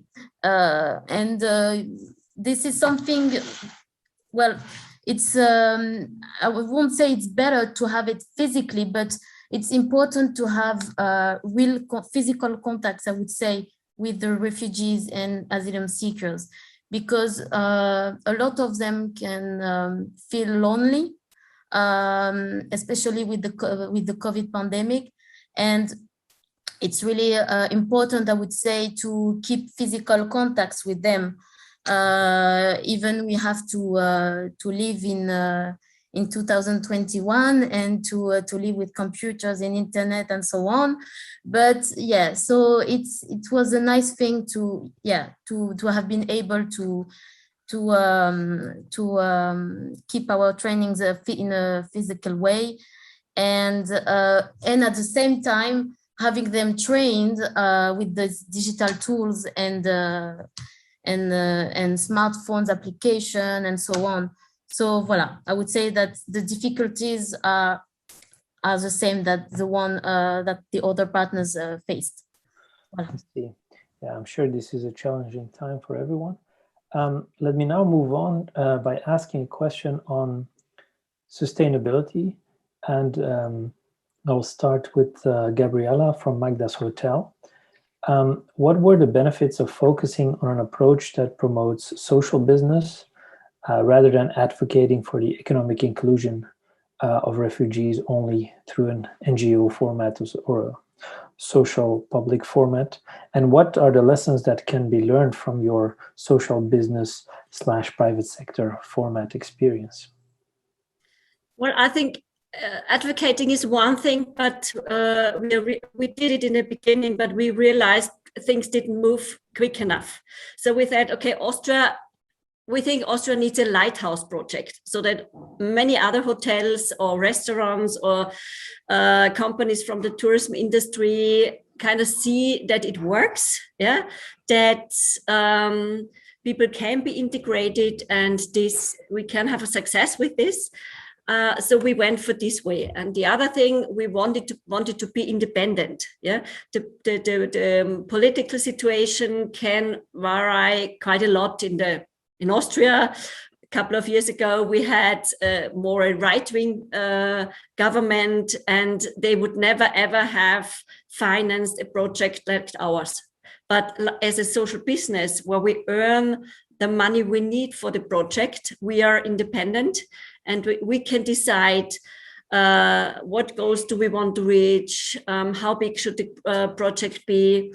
So we're self-sufficient. We don't we are not dependent on any political influence on anything. Yeah, this was the decision why we did it this way as we decided. But I think the most important is that people with a refugee background become visible. As you said, we had lots of media coverage. Newspapers were coming for interviews, talking about us. Yeah.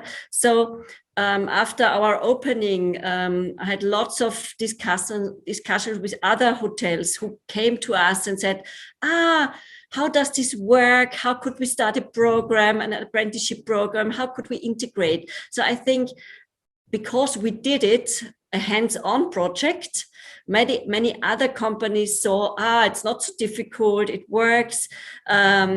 Tourists book at Magnus Hotel. Sometimes it works better than in our hotel. So I think we were a good example so that others became more open and tried out their program or something they liked, whatever. So I think it was good not just to advocate, but to do a hands-on project to show how it could work. That's interesting, and hopefully it will remain in service given the pandemic, but I'm sure, as you mentioned, and your case is of course a good one of sustainability, because if you're self-sufficient, then there is no actual problem there. But what you mentioned was quite interesting about the mood swings of politics, basically.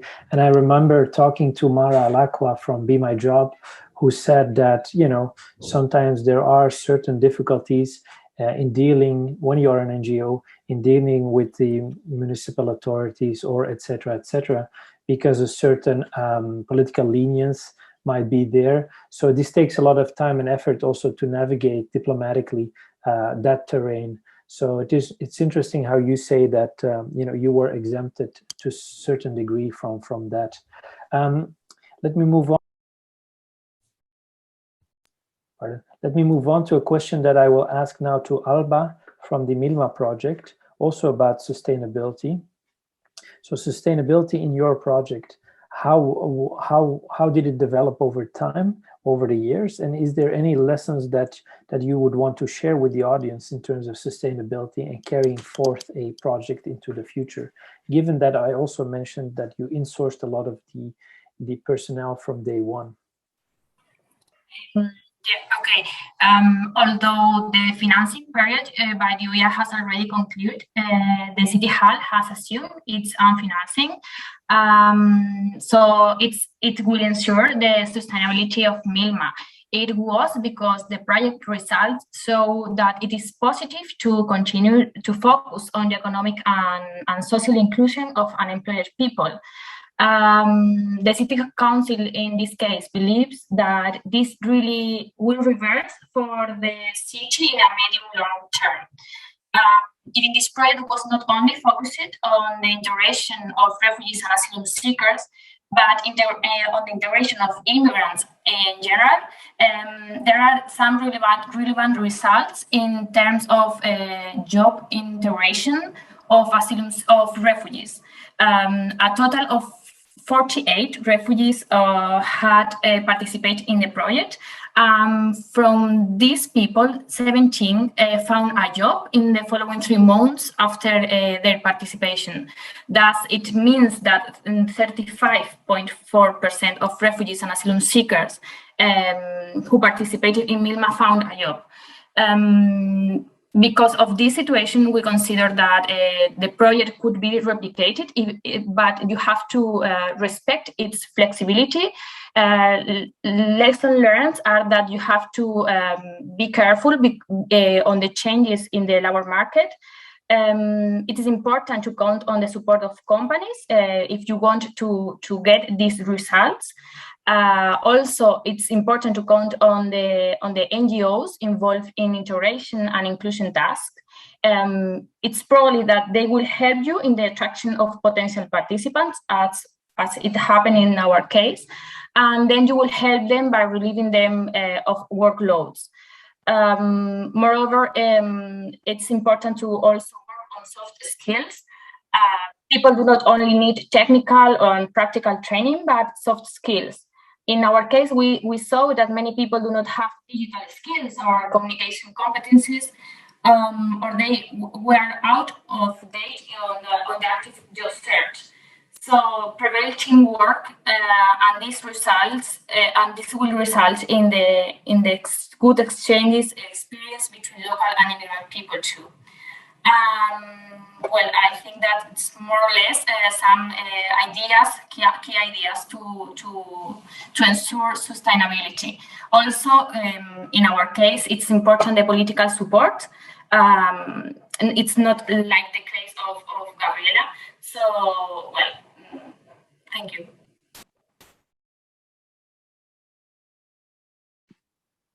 Thank you, Alba. I'll take the floor now because we have an interesting question from Ali about the status. If the projects here, if the panelists were working only with refugees with the status already, and also with work permits, or if they were working also with asylum seekers. I think Gabriela and Alba have answered already in the chat box, but I would like to open the floor to any other panelists who have who have been working with people without status or without work permits. If you could share a bit of that experience.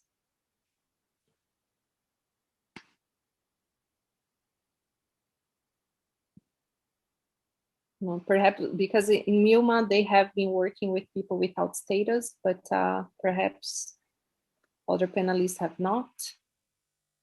Francesca, I don't know, perhaps Saha, Maha. Okay, thank you. Sì, con Be My Job il progetto è stato diretto Allora, Be My Job project was focused on asylum seekers initially, and it is still open to asylum seekers and migrants having different statuses. So our experience as for the impact we wanted to have on job placements for our beneficiaries is that whenever the status of a migrant is clear and defined, so professional paths for the futures can be more sound. So we have at least 15 to 20 people participating to our projects every year. So we're dealing with small groups because we have an attentive selection of all the candidates, because we take into consideration motivations, previous experience, and the status, of course, they have, because this is an important aspect we deal with during the selection process. Okay, thank you very much. I would like to ask a question to Saha from ITUC, from Labor Inc., about the relevance of using this multi-stakeholder approach in the project to promote the inclusion of refugees into the labor market, and especially the role of social dialogue, how social dialogue has played a role in the project implementation. So Saha, if you could please open your mic and share with us the role of tripartite approach, that would be very nice. Thank you, Cynthia. As Jafar explained very well earlier, the Laboring project promotes the inclusion of asylum seekers and refugees with the help of many stakeholders. It includes trade unions. As I said before, joining a union is already a step towards integration, but also businesses, chambers of industry, commerce, migrant association. In other words, the Laboring project approach promotes multi-layered integration path. It has many objectives, such as supporting equal rights for all migrants, equal access and pay to jobs that match the level of their skills and competences, but also equal access to social protection, and so on. As you can imagine, these are very ambitious objectives that we cannot clearly achieve with only our own strengths or goodwill.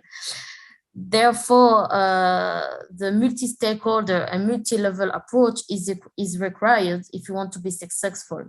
This is why the multi-stakeholder approach is really relevant in the integration of migrants, of refugees into the labor market and into the society, because as long as we integrate them from the reception when they arrive to the host country to their integration will be much efficient and better.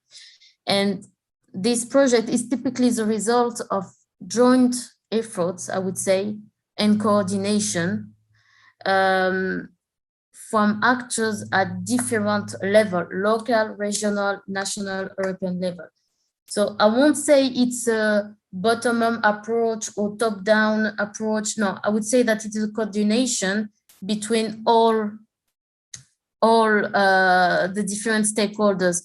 It, of course, if we take the example of an association working with migrants, they would support the bottom-up approach, while other organizations, as ZTUC, would like to support the coordination between all the levels at the same time. And this is why, in this context, the European economic and social partners have been committed to promote and improve this multi-stakeholder approach since the signature of the European Partnership for Integration in December 2017 with the European Commission. And this partnership lays down key principles and commitments to support opportunities and projects such as labyrinth for refugees and migrants to integrate the European labor market. So this partnership has been renewed in September 2020 and stressed the key role of migrants workers in supporting European economies, particularly in certain key sectors such as agriculture, food sector, domestic and care work, transport, logistics. We can say that the COVID crisis has emphasized the key role of migrants workers in supporting this our economies. To quickly conclude, I would say that integration in the labor market cannot be tackled by only one actor in isolation.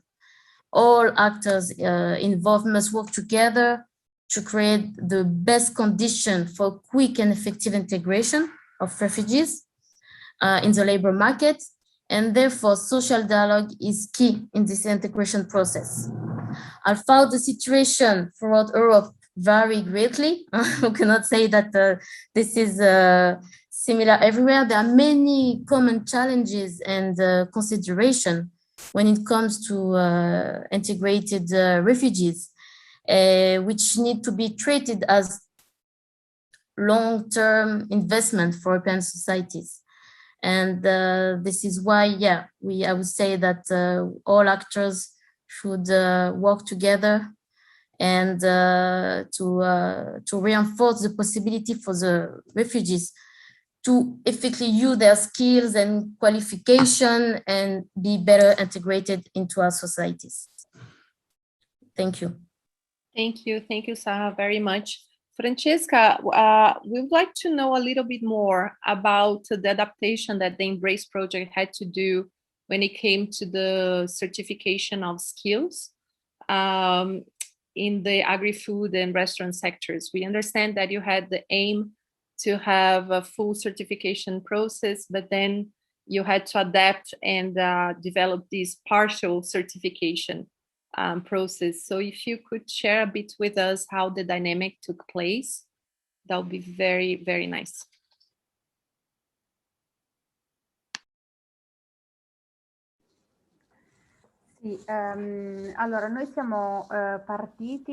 We started from analyzing what the regulations present in each partner countries were concerning the identification and validation and certification of skills, formal and informal skills.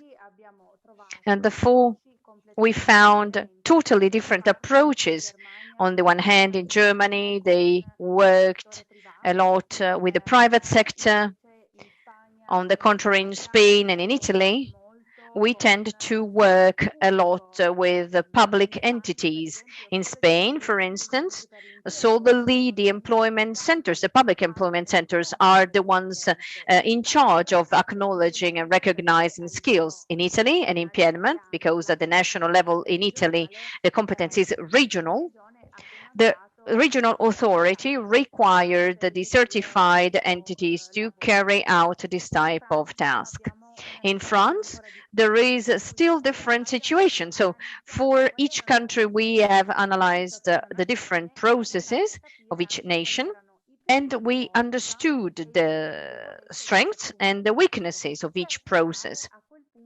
And at that point, we could create a common and shared process, because the problem we have had to face was understanding, since Italy, Spain are not normally countries of destination, but of transit, it was possible to start a process to recognize skills, but that could go on in the countries of final destination, so that refugees did not have to start all the process from scratch every time. And so, of course, on the one hand, we need the condition of knowing the language, of speaking the language of the host country. And therefore, we created this crosscut tool that could be linked with the national or regional instruments present in each country. For example, when we identified this tool, we worked in Piedmont with the regional authority, and we asked for these paths to be recognized, so that the people who were part of this experience could benefit also from documents that could be then spent in the region.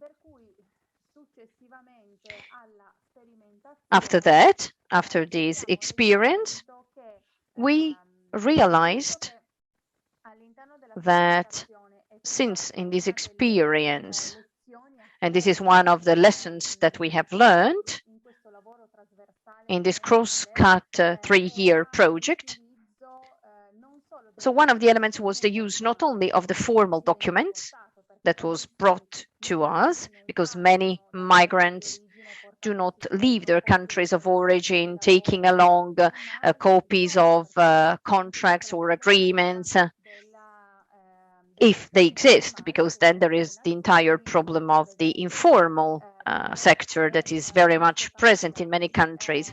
So they do not bring along contracts or pay slips. So we assessed, on the one hand, pictures of them working, carrying out tasks. On the other hand, we analyzed the videos for those who had them. And on the other hand, the storytelling with technical terms of what they were able to do. And at that point, we tested them together with the experts in the sectors in the practical field, so that we could really see and touch what these people could do. And as a consequence, we could have the recognition of that ability. In certain cases, we were able to recognize entire skills.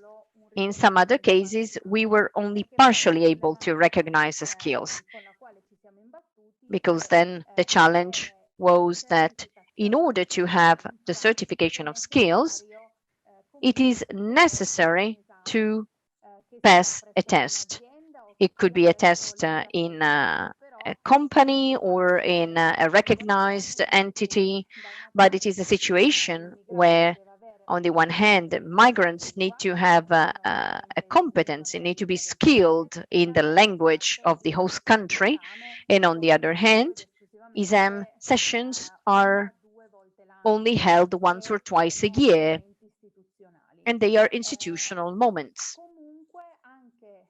However, even without being able to reach the certification, we were further able, because the experiment was carried out in 2019, so it was before the COVID pandemic, some people are still followed by us.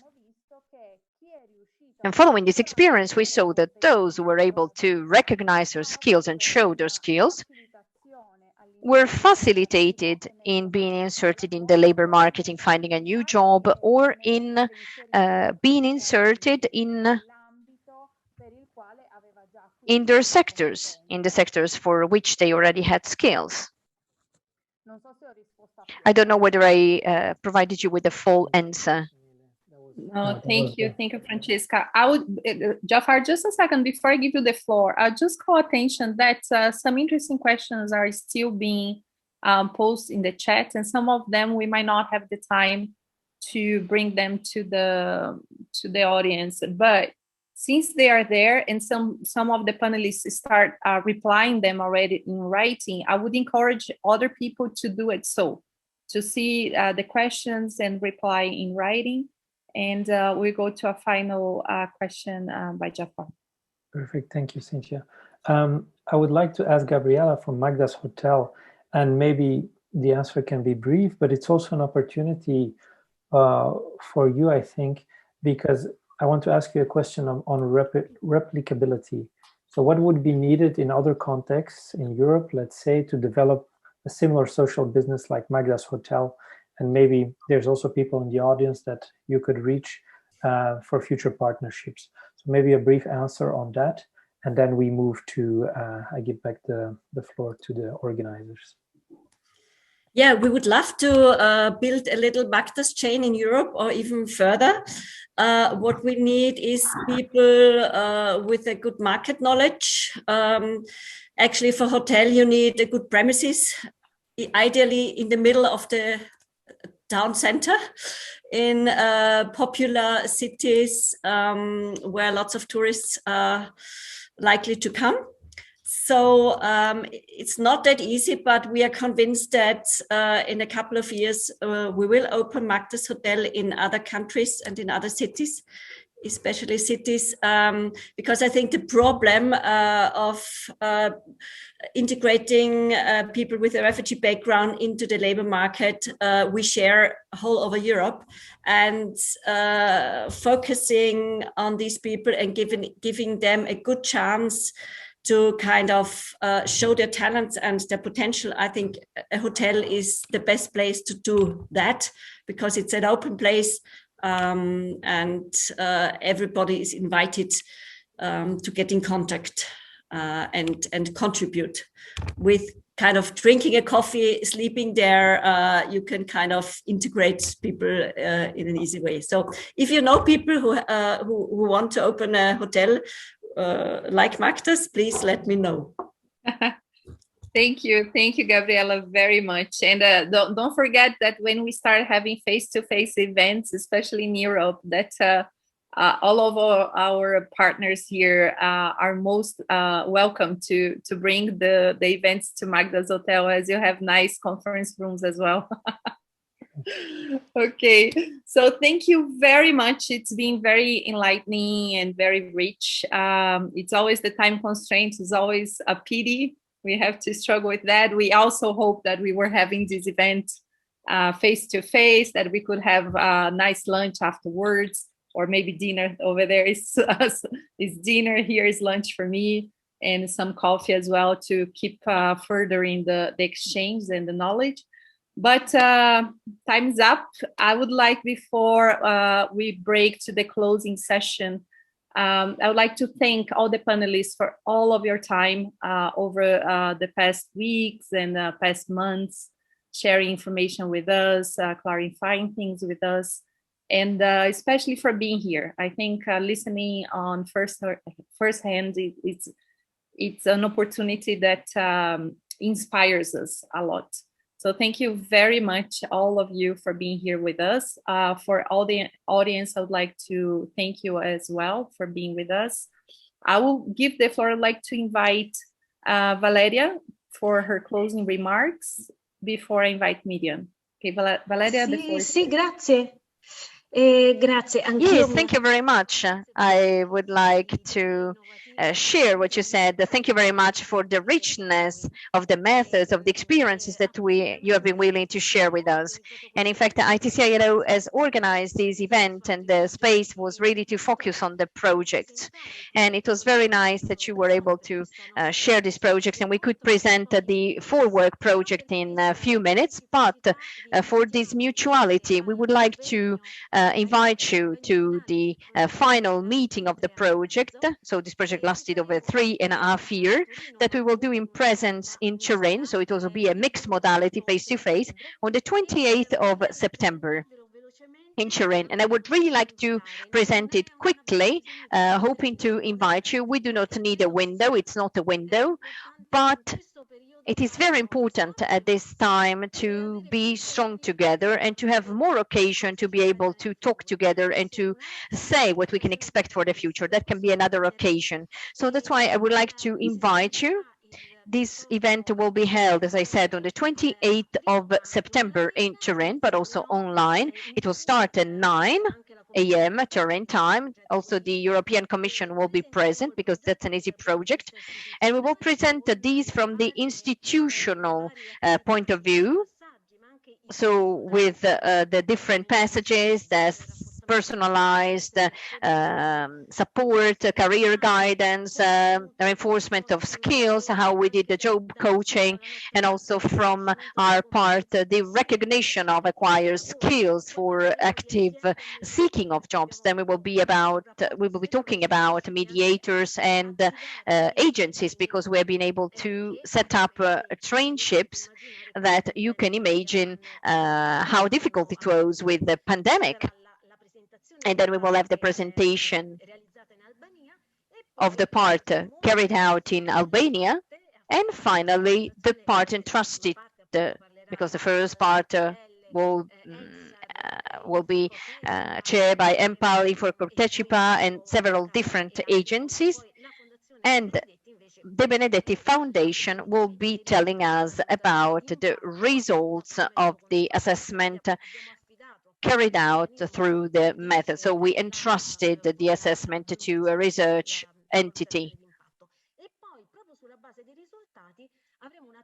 And then based on these results, we'll have a roundtable with experts and with different stakeholders to be able to talk about the policies to set up in order to foster the integration in the labor market of asylum seekers and refugees. And finally, DG Migration, the Ministry of Migration and Integration Policies, which is the third entity, together with the Ministry of the Interior and the Prefectorate of Turin for ForWork project. So I really would like to invite you. You will find the invitation both of the portal of Unpulse and ForWork and on the portal of Migrant. It's called the portal of the General Direction for the Ministry of Labor. And I don't know whether Miriam would like to spend a few words to continue in this wake. As I said, it's not a window, but we will continue in the afternoon with the second coordination of the Share Fair event. The second event of Share Fair event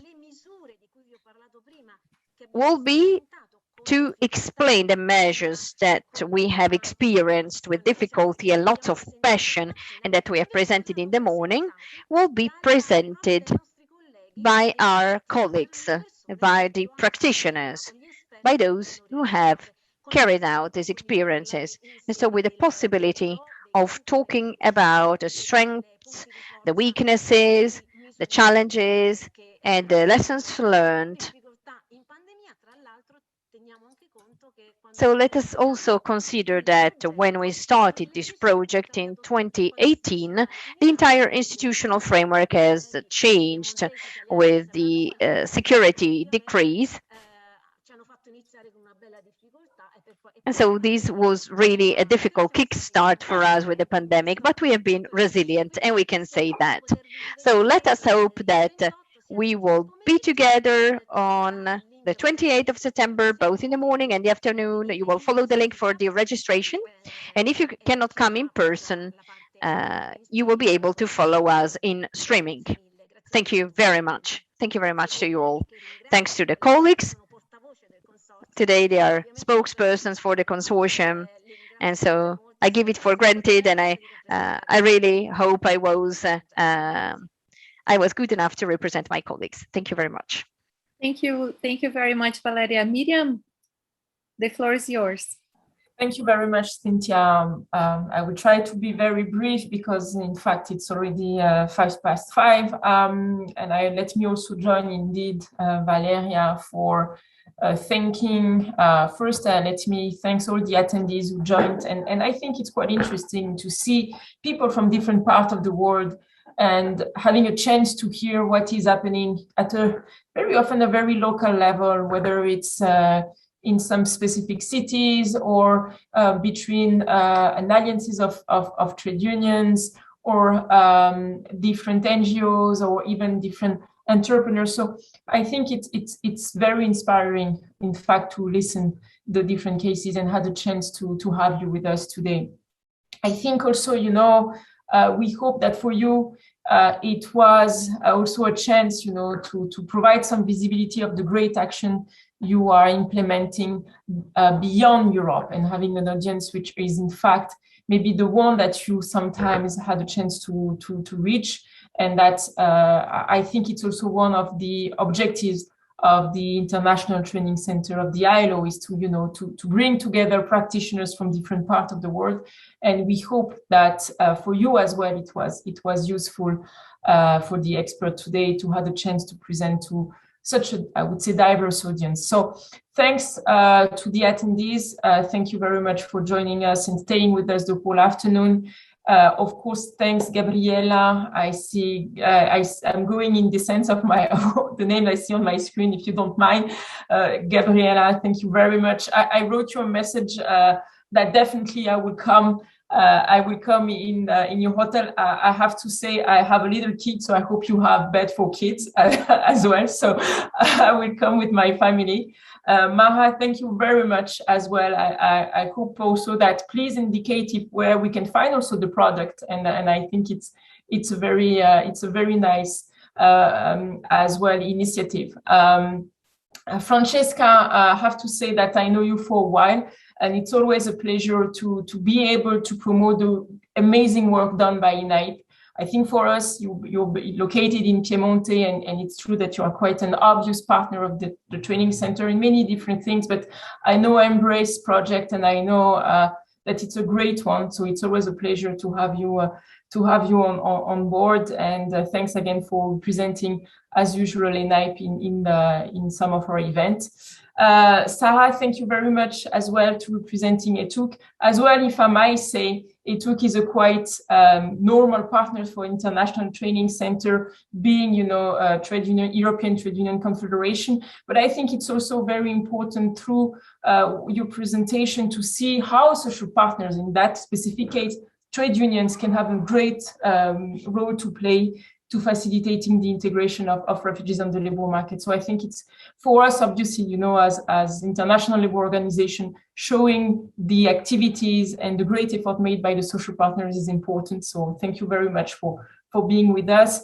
Alba, thank you very much also for joining us from Spain. And I think we wouldn't emphasize enough the role played by municipalities in the integration of refugees, because that is happening at the local level. And I think it's very important. There are many great municipalities, not only in Europe, in different parts of the world, doing an amazing work. And thank you for being, if I may, the echo of one of them.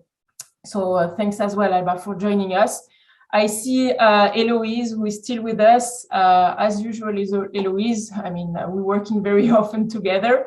And thank you for joining us as well, and also to present what the ILO is doing. I think sometimes, if I might say, we are not making enough law a voice of what we're doing, and I think it was important as well, and you did it well, to show what the ILO is doing in different parts of the world, mainly in Turkey. We have seen with our colleagues who join us, but also, if I might say, in different parts of the world. We know that in Ethiopia, in Colombia lately, as well in Brazil, in South Africa, and many other countries, there are initiatives to integrate refugees on the labor market as well.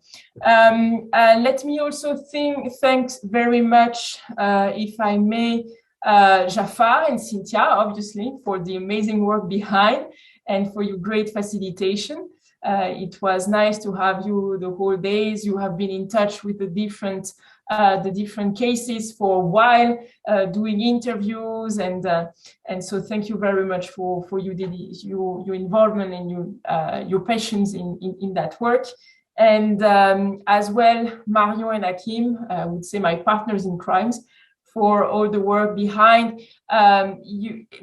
So I would like, in fact, also to thank someone who is not here, but you have highlighted the work she have done. So it's Sarah Serravalle, who is the one who drew the different cases. So she did it together with Hakim, and Hakim, in fact, you have seen him very quietly today, but he's the one who also set up videos, including the graphic design and the interviews that will be available online very soon. So thanks as well, Hakim, because I know you spend a lot of hours online to make this work, and the result is very great. We are really looking forward to sharing with you. And last but not least, the interpreters, and maybe if they can put their camera on, Barbara, hi, and Eva. So who are some of the interpreters working very often with us. I see that Eva is putting her camera on. Hello, Eva. And so thank you as well to being and to doing, as usual, magic with interpretation, because without you sharing this experience wouldn't be the same. And let me just give you some information for what is next. So indeed, Valeria mentioned the next activities where we will also present what has been done by the project, and we will send the invitation to all of you. So if you are interested to join, and also for the practitioners, the experts who join us in the panel today. So please join us and also listen for how FORWORK have done, the work that has been done throughout the 3 years. And as I said, and I think it has been mentioned, we have some info sheets presenting the different cases, but also some videos and interviews that has been done with the different person present today. So that will be available online, I would say, if not this week, next week, because we are just publishing everything and creating a specific page for that. And we will share it with you. So you can have more information on the specific case you hear today, and also you will be able, if needed or if you're interested, to contact our guest today. And then maybe I think this is sometimes how a great collaboration starts. So we hope that it can also be an open door for you to work, or maybe to create some collaboration partnership, and we will be happy if we contributed on our way to that. So without further ado, thanks to all. Grazie mille to all participants. Grazie mille a tutti. Ci speriamo di vederci presto. Thank you very much, everyone. I hope to see you soon. And I wish you a very nice day or a very nice evening, depending on your time frame. And wish you to see you soon. Bye. Ciao a tutti.